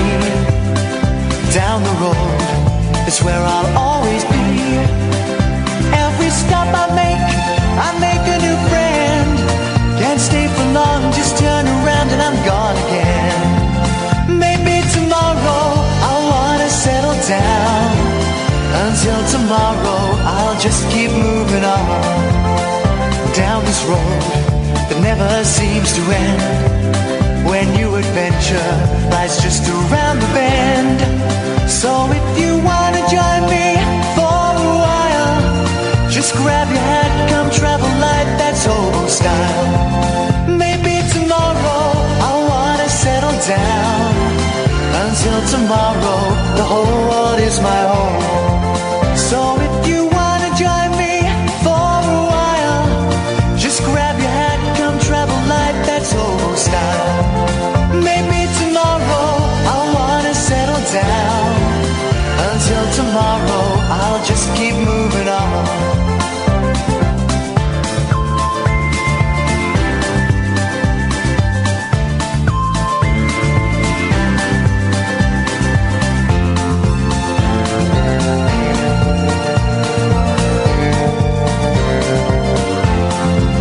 Maybe tomorrow I'll wanna settle down.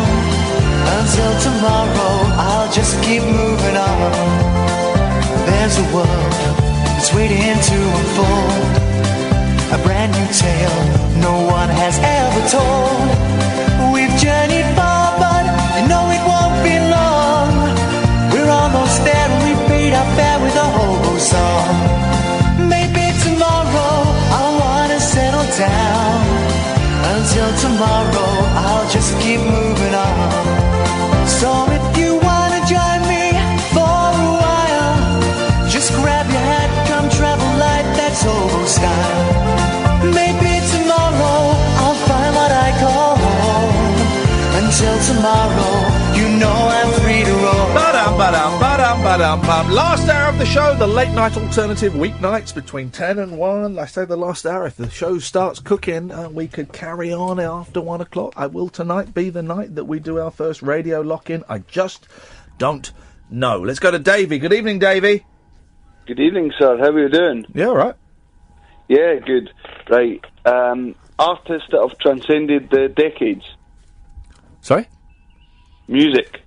Yeah. Yes. What did you say? The artists that have transcended the decades. Okay. Norman Cook.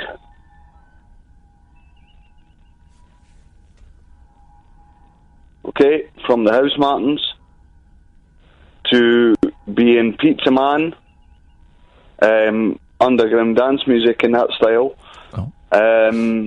He done Freak Power, and then he's gone on to establish himself as Fatboy Slim. Yes. What? He's not died, has he? No. Oh God! No, God! You're talking about music artists that have transcended the decade. Who was? Sorry? Who is? You were talking about music artists that have Nope. continued and then came back and came back and came back. I think we were talking about the exact opposite. We're welcome to talk about it, David. Let's but just remind ourselves of who's on the list. So this is the list we've got. Noel from Hearsay, Joey Right. Fatoni from NSYNC, Darius But Danesh. Is this not people that have been involved in music groups that have went on to go solo? And Damien from the Time Warp. No, but I'm happy to pursue this, David, but just to clarify, we were doing almost literally the exact opposite of musicians that have transcended time. It's pop's fallen heroes, those who served so nobly, so bravely, but have fallen by the wayside. Would you compare Darius Danesh with Fatboy Slim? Well, different genres of music, obviously. Yeah. But And? Yes, I can see where you're coming from, because Darius Danesh tried to make his name on the TV talent shows, was rebuffed by them, and then proclaimed that he was going to make himself a superstar, which he quite didn't. Well, he did have a big hit. He did go to the West End musicals, didn't he? He had a very big selling album, very big hit. I think it was called Colourblind. Mm-hmm. And it was all right. It was all right. It was an all right song. I'm trying to think. See, I did have another one in mind for you, which I don't know if you would have known of. Yes. And it's what you've just clarified with me is kind of blown that one out of the water. Well, no, we could. Okay, but I'm happy to say anyone can phone in about absolutely anything. We don't turn anybody away here. Artists that have transcended the ages. Okay, yeah, Paul McCartney. There you go. Madonna. Oh, fantastically. Bruce Springsteen. What about then a guy called Byron Stingley? I beg your pardon? Byron Stingley. He was in a group at the end of the 80s, end of the 80s, called 10 City, who had an American house track which took the British UK charts by storm. And that was in a group called 10 City. No one actually said they took the charts by storm unless they're Paul Gambaccini. Well, apart from him, mate. No. And the track that they had out was That's the Way Love Is. Yeah. Right? Yes. Now, 1997 was the next time you ever heard of him, and that was when he had the track out called Get Up Everybody. I'll be the judge if I heard of him. That was the title of his track, but that was him going solo, and it took him, 8-9 years to get back into the British UK charts for that?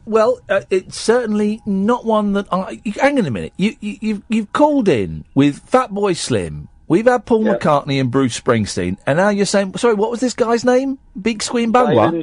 Byron Stingley. Byron Stingley. I was close. Did you think it was Big Squeen Bangla? Something like that, but it sounded. He was in a group called 10 City. Well. And the track was called That's the Way Love Is. Davey, thank you very much. I appreciate. Yes. Good evening, Paul. Yo, yo, yo. Bum rush the show. Oh, it's your boyfriend. Yay. It's your booty call, Kath. What? The Reynolds girls. Right. One of them was called Bert. Oh, God. He's doing jokes He's not now. one of mine. Is he? I'm assuming it's your night off and you're drunk. I apologise. Are you drunk? No, I wish. Hey. Here's a group for you. All of the Jackson 5 apart from Michael. Shut up, man. Tito and Jermaine, what are you talking about? Yeah, they're pony. What have they done? They were in the Jackson 5. They're pony. No, they were Tito Jackson. What has he done? Get out of town. They're still touring. Are you nuts? Yeah, tonight I am. Thank you very much indeed, Paul. What is going on? Have a word with yourself, Paul. I think I preferred it in the last hour when no one was calling in. Still, good joke. Burt Reynolds. David! Hello, I do believe we were talking about artists who are allergic to peanut butter. No? I've got three bangers. Someone on Twitter is now saying Falco. No, it's not. Why? I make these things are so obvious in my head. Falco's a big star. He's dead now, Falco, but Falco's a big star. And Falco, we all know Falco's name. It's the ones where you've really got to try and remember their names. They're the one where you don't know their surnames, like Noel from Hearsay. That's why, Yeah. Go on then, David. Let's hear yours. Well, I've got one. No, I've got two bangers and one potential. I don't want to hear your bangers. Stop boasting. Right. Well, the first potential was that guy that was in Coronation Street who played Gail's son. Nicky Tilsley. He was called... He ran for, as a Tory MP as well at one point. Yeah. Was it Jason something? No. Blonde lad. It was Nick. Nick. He was naked, wasn't he? He was in he was in like a pod, wasn't he? He was naked in a pod. I mean, he's my maybe. I can see why he's a maybe. And then I've got two bangers. Hang on, we're focusing on this maybe. What's he called? Not Nick Carter, was it? No, Nick Carter was the brother of one of the New Kids on the Block, wasn't he? No. He was the brother of somebody, and he did a version of Surfing USA. Aaron Carter is what you're thinking of. Oh, right. Nick Carter was the one that was in Boys... What are they called? Backstreet Boys. I think Boys to Men are men now. Definitely. Nick. I think. Nick is the name of the character he plays on Coronation Street. Right, he was a massive gay icon for a long time. Did you remember? David Badcock? No, this fella. Oh, yeah. Oh, no, of course I do. I recently found out he's married to a woman. Well, no, he wasn't gay, yeah. Oh, I didn't. He just melts the gay market. Yeah. His name wasn't Nick? No, his name was... In Coronation Street, he was Nick Tilsley. He's now. Here's the thing. He's been replaced by someone else in Coronation Street. Am I allowed to Google it? Yeah, you are. Hang on. Do you want to hear me two bangers while I Google it? Yeah, go on. Oliver Lance. Yay. Adam Ricketts. Adam Ricketts. Yeah, he's got rickets, hasn't he? No, he was very muscular. So, is Oliver Lance going on the list? No. No. Adam Ricketts is, though. Adam Ricketts is. And my final banger, who were them girls that kissed each other? Tattoo. But you've got to name them. Tattoo. You've got to name them. What, the members of Tattoo? Yes, you've got to name them. And also, I think Tattoo are too big. I think Tattoo... They made it. I'm afraid not. So the only one that's gone on the list, David, is your maybe. Your bangers are out. Julia Volkova and Lena Katina aren't going on the list. Sorry? Julia and Nina are not going on the list, no. I think I'm going to join that Fiverr. What are you going to sell? Personalised videos. Of? Me. Doing? Talking. About? Anything you like. You should do it, mate. If people are prepared to, if those Bangladeshi, I've spent about 30 quid on those Bangladeshis tonight. I'm obsessed with them. So you should do it. Definitely, Dave. David, you should do it. But what you need to do then is stop doing stuff for free on Facebook. Yeah. With bloody pleasure, let me tell you. I'm trying to do it now, but my computer's ever so slow. I might have it by the morning. Hey, David, can I be indiscreet for a second? Yeah, I'll go on. Just something I noticed once I got home last night. Yeah. That you'd sent out a little, like a Twitter booty call to me. What happened with Danielle? Yeah, well, because Danielle has not accepted my friend's request. Funnily enough, she got a bit freaked out about me talking about requesting a toe sucking on air. She didn't find that to turn on. Kath, do you fancy... I'm not sucking anything. No, not sucking. Little kiss. No. David, I'm very flattered. I think you're lovely in that. But can we stay not friends? Right. Anyone else? Not you, Iain. I mean, listen, get on Fiverr, set yourself up, and you start making some money, buddy. You start doing that. Oh, you can do spiritual stuff on there as well. There's people that do healing and stuff. Honestly, you can find anything. So do some of your ghost shiz. I'm going to be a millionaire. Yeah, mate. We all are. This is it. We found that we're all going to be millionaires. The sky's the limit for Babcock. Oh, I can't cut you off because phone box is closed down. So hang on a minute. I'm going to cut you off in a second. Why do birds suddenly... I can't cut him off. Hang on. Every time. There we go. It works now. Let's go to a break. Across the UK, online and on DAB. The Late Night Alternative with Iain Lee on Talk Radio. There's a brand new episode of the Rabbit Hole podcast up. Go and download it from iTunes, Acast, your usual podcast providers. Type in the Rabbit Hole and my name or Catherine's name, and it will pop up. Don't forget, Sunday the 17th of September, we are playing, we're doing a show, recording probably 3 podcasts, I think we'll get to record there, at the King's Hall in London between 7:30 and I think 9, or 7 and 8:30, something like that. Tickets are about 12 quid. It's selling very well. We could do with selling a few more. And if you listen to the latest episode of the podcast, you will hear how you could possibly win a pair of tickets. It's as simple as that to any of our shows throughout the country. 0344 499 1000 is the telephone number. If you want to give us a call, you're very welcome to. Oh, look, now I'm going to go and... Matt, just stop being a dick on Facebook. Otherwise, I don't want to ban you from the page, Matt, but I think I might have to ban you from the page, Matt, if you don't stop. Good evening, Jimmy. You alright, pal? I'm alright, Jimmy. Yeah, I'm very well. Didn't I? Even though you didn't ask. Thank you very much indeed. Well spotted, sir. What you got for us, Jim? I enjoy watching your Rabbit Hole. Cheeky. Well, on TV and stuff. On the YouTube. Yes. Kath has been excellent last night. When I watched it on the Periscope as well, she seemed the happiest I've ever seen her. Because she is quite mardy usually, isn't she? I've never seen her mardy. I've just seen her just really, really happy last night on the Periscope. Why was this? And thank you, Jimmy, for mentioning this, because I wanted to bring this up, but I felt embarrassed.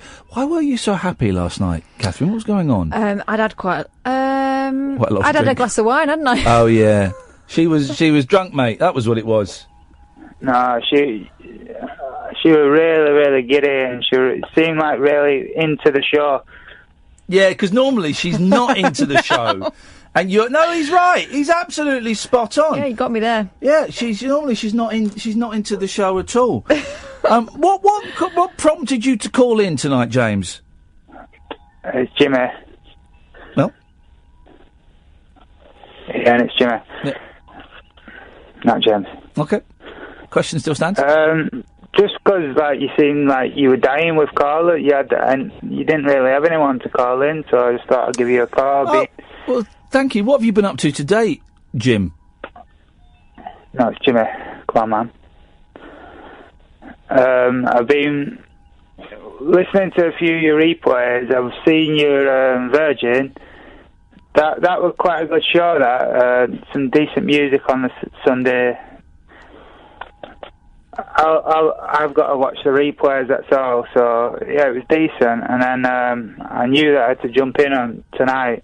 Yeah. Just because after last night's show, you was going to cancel the Periscope. Well, you did cancel the Periscope, and I was a bit shocked with that. I thought, no, that was on Monday's show, wasn't it? No, it was last night, so you cancelled it. Oh, no, because we were having trouble with the Wi-Fi. Right, but on Sundays, you said you was going to, on the Virgin one, you said you were going to cancel it as well. Here's the thing, right? Here's the thing with Periscope. I don't have it close to me now because I don't want to read the comments, because while most people are nice, some people are scumbags on there and very, very rude and stuff, and I don't need to see that. So that's that. So I have it a distance away from me now, so I can't read the comments.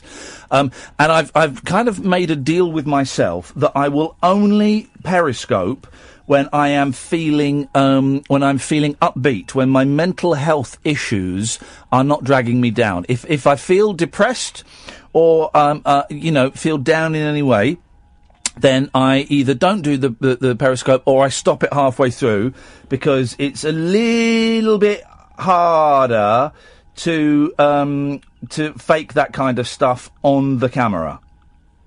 I completely understand where you're there, Ian, but what I'm saying is I go through the replays, on your rabbit holes. Yes. So, I like to see the full thing. I'm sorry about that.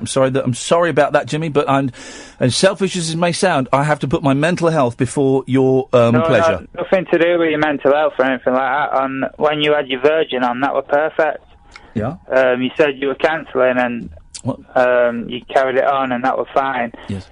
And when I was watching it last night on the Periscope, yes, it cancelled off. Yes, that was a Wi. That was a. I'm not quite sure where we're going with this, but that was problems with the Wi-Fi.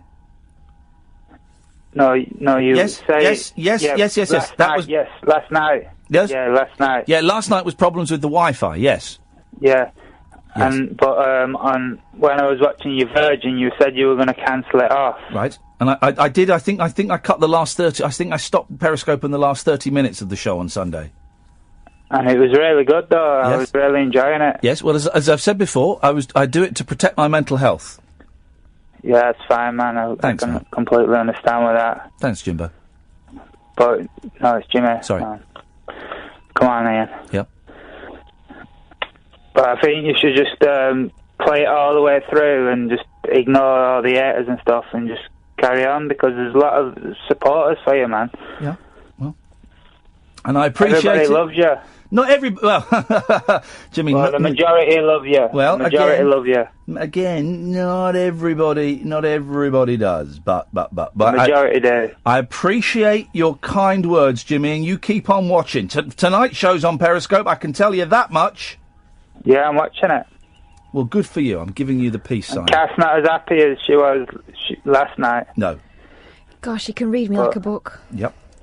Like a big old But, yesterday, she was unreal. She was just so happy and jumping all over the place. She was just like in her own little place. Yeah. She was in her own little place. That's exactly where she was. Well, listen, Jimmy, I appreciate the call and the support. Thanks, man. No worries, Ian. Thank you very much. Take care, buddy. Thank you. He's, of course, referring to the Rabbit Hole YouTube channel I've got. Go and subscribe. Nearly all the 11 o'clock shows are there. Loads of new stuff is up there. So all the films we made in New York are up there. And I'm going to, this weekend or next week, I've got loads of VHS tapes and DVDs of old shows that I did years and years ago. And I'm going to slowly start uploading those things as well. So it's youtube.com/rabbit hole. Good evening, Cleo. Hello, gorgeous. How you doing? Yeah, good, thank you, man. What you got? I was thinking about the fallen heroes from the 80s music and all that stuff. No, what is this? No, Catherine, explain. Why can no one get the really simple ones that I do? Doesn't necessarily have to be the 80s. We're just talking about, those members of bands. Yeah. Who fell by the wayside. Well, I'm on my brain sort of trapped in the 80s somehow. But I was thinking of the all three of the Thompson twins, but I don't know their names anyway. And I wouldn't allow the Thompson twins. The white bloke from the Thompson twins is doing some concerts. I think he's part of one of these 80s revival packages, which is, I always thought it was odd. Because I used to love the Thompson. I do love the Thompsons. You Take Me Up. Well. I can't remember if it's You Take Me Up or the other one. It's got this brilliant line. Hang on, what is it? What is the line about working on machines?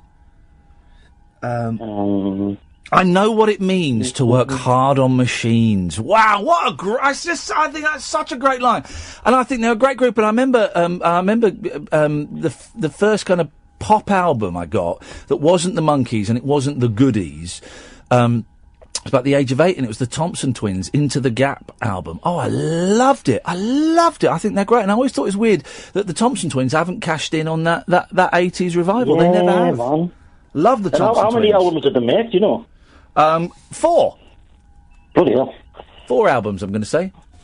But then, because when you mentioned that you'd need to know the names to David, Mr. Babcock himself, I thought of Jed, the dancer from Howard Jones. Nope. Would you not have him? Nope. Did he have to be a singer? Well, how many? Just remind me. How many pop hits did Jed have? Yeah, exactly. But he was the dancer, though, wasn't he? Yeah, he was exactly. He was exactly. And he was like there. He was like integral to the. He was exactly. He was the dancer. He wasn't integral. Look at this. Hang on a minute. You can buy. This is the thing. This is the problem I've got, Lane. Right. So much crap I've got in my house is because about 25 minutes past 12 most nights, an obscure film, or an obscure band, or an obscure book will get mentioned, and I go on Amazon, and I buy them. Or if it's a group, I go and buy the box set. And I've got so much rubbish I bought, or I go home and I can't sleep, so 3 o'clock in the morning I'm on Amazon. And now I can see here, look, there is a Thompson Twins box set, 5 CDs. That's 14, 20, that's a lot of money. 14 quid. See, you do that to me. Sorry? When you always mention, like, books and stuff, and I go, oh, God. I've never mentioned a book on this show once. Sorry, a book. Thank you very much indeed. I'd like to end on a positive note. Okay. Thank you very much indeed. We could see that coming a mile off. Oh, but it's always appreciated. 0344 499 1000 is the telephone number. This is Talk Radio. Late night conversation worth losing sleep over. The Late Night Alternative with Iain Lee on Talk Radio. We have ways of making you talk. I'm now looking for books about the Thompson Twins. Stop it. There aren't any. Yes. So that's a sign. Stop. Sign to stop it.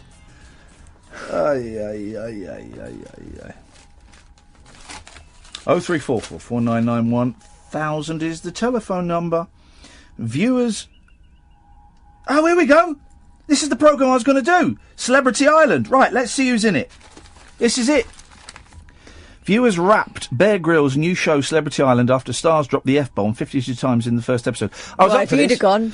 I was up for this. I got a call from my agent saying that he represented one of the standby contestants. All these shows have got standby contestants. So if someone pulls out, or for a show like this, if someone someone dies or someone bottles it, you know, you get there and go, actually, I don't want this. They have about 3-4 standby people, and I got a gig as a standby person. But it was when I had tonsillitis, and I had to go and have a rabies shot and load of all the heps and a couple of other things, and I got paid quite good money for not going on the island. I was really ill with tonsillitis. I think possibly made worse by getting rabies. Definitely. But the thing is, to get paid, the several £1,000s I got paid to not go, I had to go back and get a second set of injections. And I was really ill, right? I mean, really, I was hallucinating. Kath phoned me up, and I didn't know who she was. She texted me and I said, I'll have to speak to my wife about this or so. I didn't know who you were. I didn't know anything. Then I get a phone call from you saying, Kath, I've done something really stupid. Yeah. I'm thinking, oh, God, what? And I'd when everyone went out of the house, I snuck out of the house, got a cab, went into London to get more rabies and hep shots while I was off my face with this tonsillitis. And I had to, it's that thing, if anyone, and I talk about drugs because I used to take drugs and I don't take drugs anymore. And I think, drugs did more bad for me than good. But if anyone has ever taken a very strong narcotic and then suddenly been in a room with people who are straight, the focus and the energy it takes to make it look like you are being normal, when if you just wave your hand up, you look at your head and go, oh, no, I'm in a room with people, and I do that for 2 hours. Focus and be normal. And it was awful. And then, I mean, and I very nearly got the call to go out, but it would have been at the peak tonsillitis. You would have died. The worst offender was Coronation Street's Ryan Thomas. Who's Ryan Thomas? I think he used to be one of the brothers. So these are the people. These are the people, right? I knew Mark Watson was doing it. Ryan Thomas. Ewan Thomas. Ewan Thomas. Who's he? Don't know. Okay. Jordan Stevens. No. RJ Mitty? No. Sarah Kayat? No. Mark Watson, yes. Yes. They're all wearing I had to buy those trousers. They gave me £300 to go and buy clothes, which never got used. But now I use them as my motorbike clothes. Those are my walking shoes from these suckers. Melody Thornton? No. Shazia Mirza? Yes. Now, I know that name. I think we've had her on a programme before. Okay. Right. So this is the thing. Then I see these people and go, who are they? Right? I'm sure their mums and dads and their kids and their brothers and sisters. And I think, oh God, Jesus! If I can't even get on something like this, with those people on, then the TV career is over. I've said it now. That if I've been offered I'm a Celeb 4 times. 4 times it's been we want you to come and do it offer, and I've always said no. And I've now, when I could do with £80,000 cash. Because it would be really, really handy at the moment for all kinds of reasons. I'd do it. If they ask me again, I'd do it. I'll never get asked again. I'll never get asked again. Viewers rapped Bear Grylls' new show, after the F-bomb 52 times in the first episode. How were they talking about? No, it was on after 9 o'clock. It's on Channel 4. I didn't know it started. The worst offender was Coronation Street's Ryan Thomas, 33, who used the word 18 times. Is that all? Overall, 8 of the 10 celebs swore 65 times, averaging 1 every 40 seconds. Even Bear managed to shit in the first 6 minutes. Well, that takes something going. Was it in the woods? When I go on holiday, I can't do that for about 4 days. The Channel 4 show on 15 minutes after the 9 p.m. watershed. Oh, get over it. Follows the stars, but yet you can show dead bodies on the news at 6 o'clock. Do you know what I mean? You can see dead people. What I love is when they have these sort of, this is horrific, this is terrible behaviour, but someone sat there and counted all the swears. The Channel 4 show was on after 9 p.m, follows the stars on an uninhabited Pacific island for 28 days. Yeah, it was, you get flown business class to Panama, where you get 3 days of intensive training with Bear. He doesn't stay on the island with you. Viewer Vicky Cowley complained, do they have to swear so much? Yeah, they're on an island where they've got nothing. Mm-hmm. But they got clothes. I dumped myself there. That was for you, Periscopers. Swore at will. But this is another one of those things outraged on Twitter, isn't it? And Richard Whitbread joked, let's see how many times we can say the F word in 1 minute. Oh, really? Do you want to play that game? I reckon I could do it 80. 3 others complained to Watchdog Ofcom about Tuesday's opener. If it's just about swearing, pointless. It was after 9:15, and I bet they gave a warning as well at the start about bad language.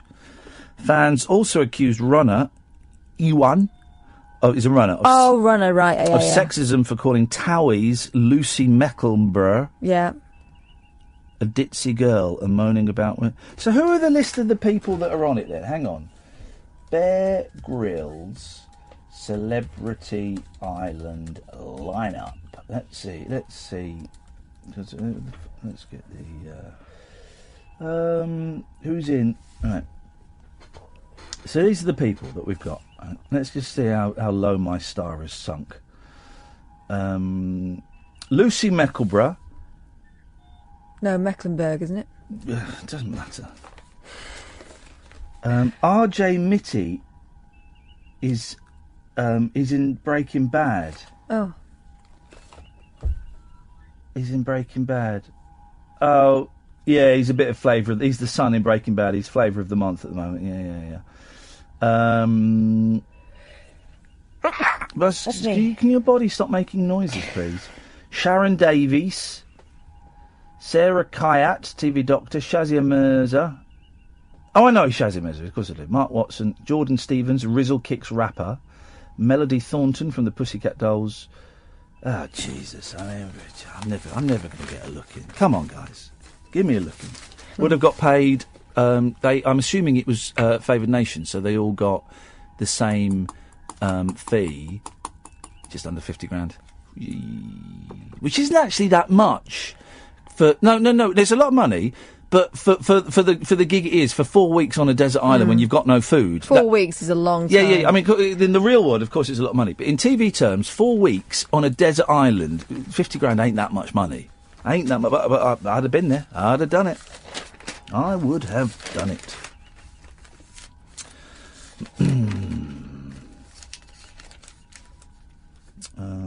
03444991000 is the telephone number. An entertainer has been told by a judge not to sing karaoke at home. Neighbours accused Kay Wallace, 53, of wrecking their peace by belting out... but this is what I imagine your house is like when you've had a few shandies. Belting out songs by Dusty Springfield, The Four Tops, and Patsy Cline. OK. Sometimes it is like that, yes, you're right. District Judge Diana Barker rejected the noise nuisance complaint, but urged nursing home performer Kay to stop amplified singing at her semi in Paynton, Devon. She has removed... This is a great line. She has removed her karaoke system, but said... My voice isn't strong enough on its own, so I need the amplifier. You're in the wrong business, love. 0344 499 1000. This is Talk Radio. Jacked up jive talk for janitors, jazz cats, and gin-soaked boys and girls. Is that Commando? If you're awake, you're welcome. I've got 5 cactus needles stuck in my... The Late Night Alternative with Iain Lee on Talk Radio. That'll do it. 15 minutes, thence abouts of the show left, probably a little bit less than that. 0344 499 1000 is the telephone number. I've turned to the Daily Star Text Maniacs page. It's one of my favourite pages in newspaper. I've not looked at it. We'll just dive in and see if we can find any texts. Here's one from Al in Durham. Bearing in mind people have to pay for this, right? They pay money to text these in, right? Kate Price says she'll be wed again in 5 weeks' time. That's a long time by her standards. She will be saying she's becoming a nun next. Good one. Hang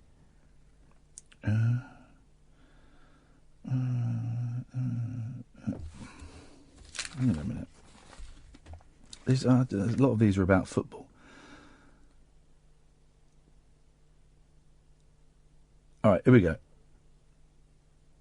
This is a great text. Right? I'm going to read it as it's written. This is from BT in Rochdale. There's no punctuation, and there's only one capital in it. 2 capitals. All poverty and starving children adverts on telly asking for money aid to get food supplies, and what do we see on Brekkie telly? A wagon load of idiots in Spain diving around in a load of tomatoes. Oh, I'm sorry, the 2 capitals have been put in by the newspaper. Typical Spanish, like that crap idea of sport killing and torturing bulls. What? Sorry? It's a good point, badly made. Bad point, well made. Who knows?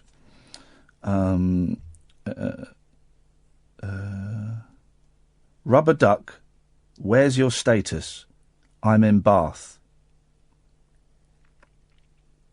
Oh, people sending jokes. All right. My mate builds yachts in his attic.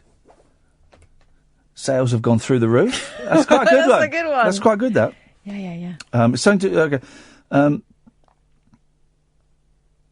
hang on. But a lot of these are jokes. Ofgem are a waste of space. They do nothing over energy prices. Earn your money and do something. As if the boss of Ofgem is going to be going through text...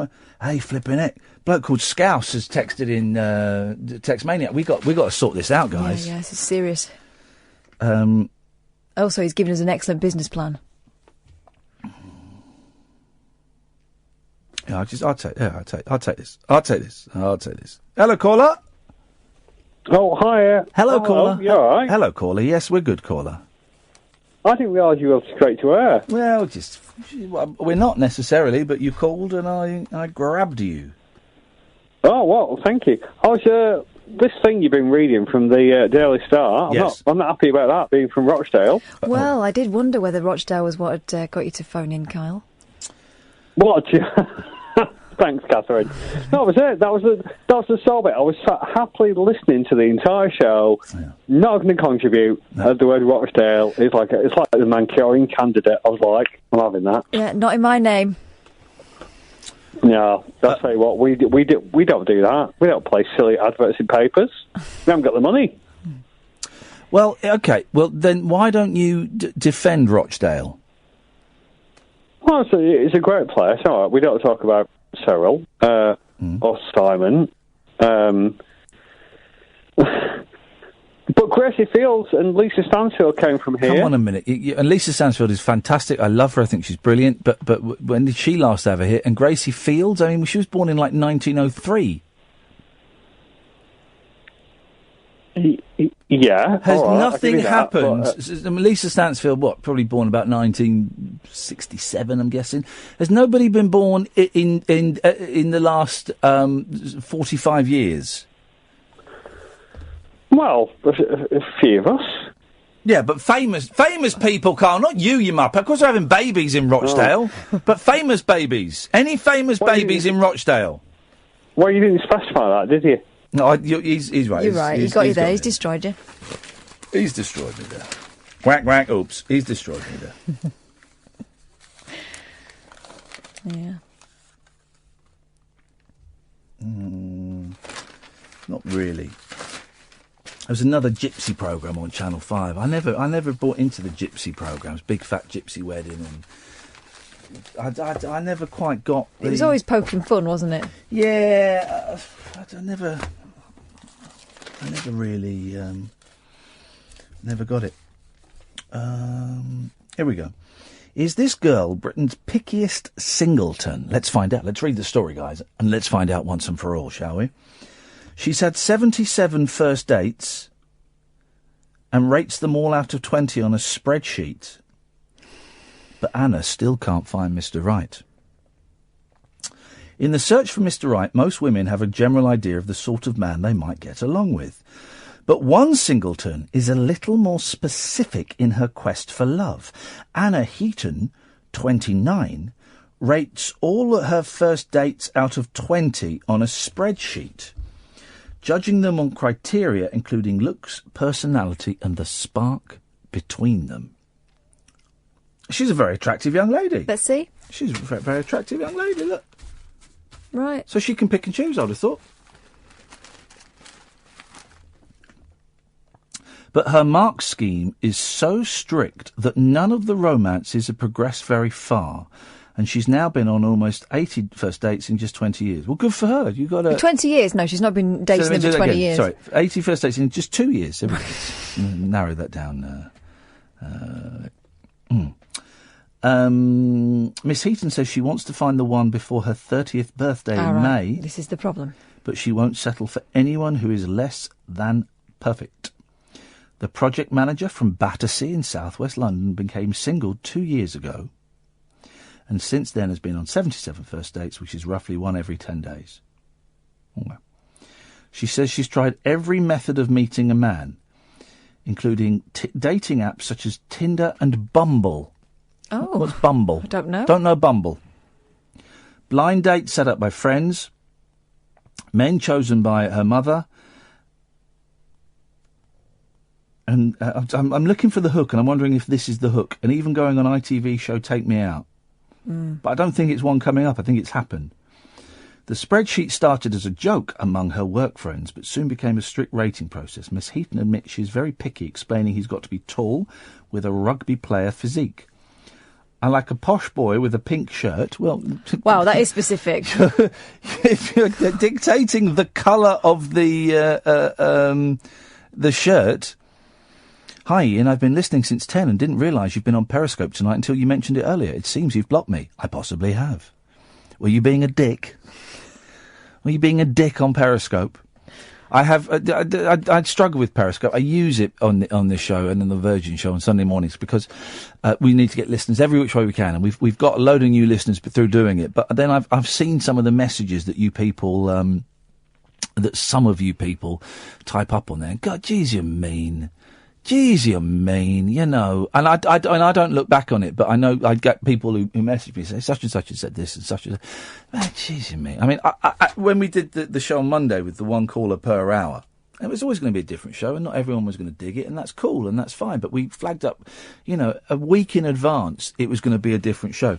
And I had the Periscope in front of me, and I just saw immediately, you know, 2 minutes into the show, well, this isn't working. This has failed. I thought Kath coming back would save it. This is bloody awful. Come on, Ian, admit that this is... And then the Scottish bloke came on. Can't understand a word this idiot's saying. Why couldn't they get someone English? Come on, Ian, this isn't working. Admit all of this stuff. And that's why I turned it off on Monday night, because I just thought, jeez. So, if I've blocked you, then you've... I would suggest that someone has flagged up to me that you have been mean, and it will be someone that I trust. I don't you just send me random emails. Someone that I trust. I like a posh boy with a pink shirt, nicely dressed, and someone that doesn't take themselves too seriously. She said. She said, closing her spreadsheet. I can't stand a man without a sense of humour. Yeah, okay, right. I'm still looking for why this is in the newspapers. I can't. She added, it makes me sound neurotic, but I would rather be alone for the rest of my life than be with the wrong person. I just want to find that one person. Miss Heaton appeared on Take Me Out in April, in which a single man tries to impress a lineup of 30 women and chooses one for a date. She was picked by Neil Smith, 30, from Northampton, but she decided not to take the relationship further after they got back from a trip to Tenerife. After mentioning her dating tactics on the programme, she was bombarded with texts from ex-boyfriends who were shocked to hear they had been given ratings on her spreadsheet.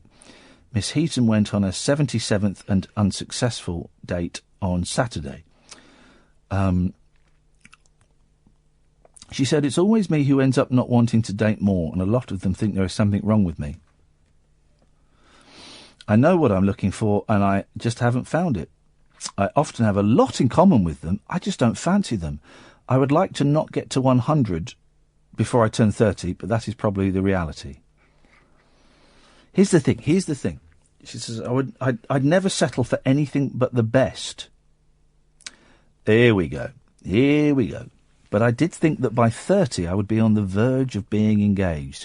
Methinks it's not her not wanting a second date, that it's actually a lot of these gentlemen going, yeah, this is our first date, we've not even ordered our meal yet, and you're talking about getting engaged? Yeah.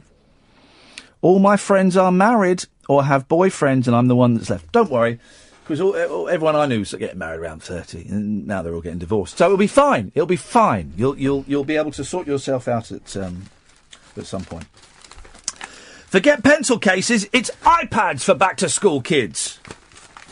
Oh, go on. There's an advert recently. Yes. That I heard for John Lewis saying everything for your child going to university, and I was thinking, what, like angle poise lamps and stuff like that?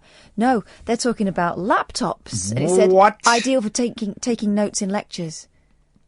So everyone sits there now with laptops out, do they? I never took. How do you pretend to be asleep with a laptop? I used to put my head in my hands, pretend I was reading my book.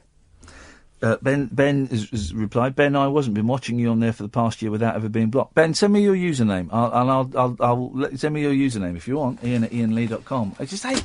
Here's the thing. I hate having to police something when I'm trying to do a radio show. Have I got to be like that gobby teacher on that Educating Manchester programme? Would he have twatty teeth or something? What did I say? I know what I said. It was ruder than that. Ben, someone would have told me, and it will be someone that I trust, mate. And I'm sorry. Send me your username, and we'll have a little look. Iain at iainlee.com, or you can email me, because I'm going to do it now. Flipping it. Once pupils might return to school after the summer holidays with a brand new pencil case in their bags. These days, it's more likely to be a tablet. A survey found that 55% of children are given an iPad or similar device as they head back to school, compared with 46% who get a pencil case. Sorry? You can't have both? What? Oh, I see. Right, okay. It also emerged that fewer children walk to school now, down from 81% in their parents' school days to 63% now. Probably because they live further away. Mm. And almost 1 in 3 now listen to music on the way, instead of chatting with... it's a stupid story. Stupid story. Stupid people. Written by stupid people. For stupid people. Filler in the newspaper, and it was filler on the radio. Well, tonight's show won't be going on past 1 o'clock, I can tell you that. No. I can tell you that for now. But maybe tomorrow as well. Tomorrow night, 11 o'clock. We start the show at 10, of course. 11 o'clock, we've got this interview with Jeremy Vine. I really think you're going to enjoy it. I think you're going to go, oh, I wasn't expecting him to be so warm and charming and funny. That's us for tonight. Thank you to Geoff Lloyd. Thank you to Sam. Thank you to Catherine. Back tonight at 10. Ta-ta.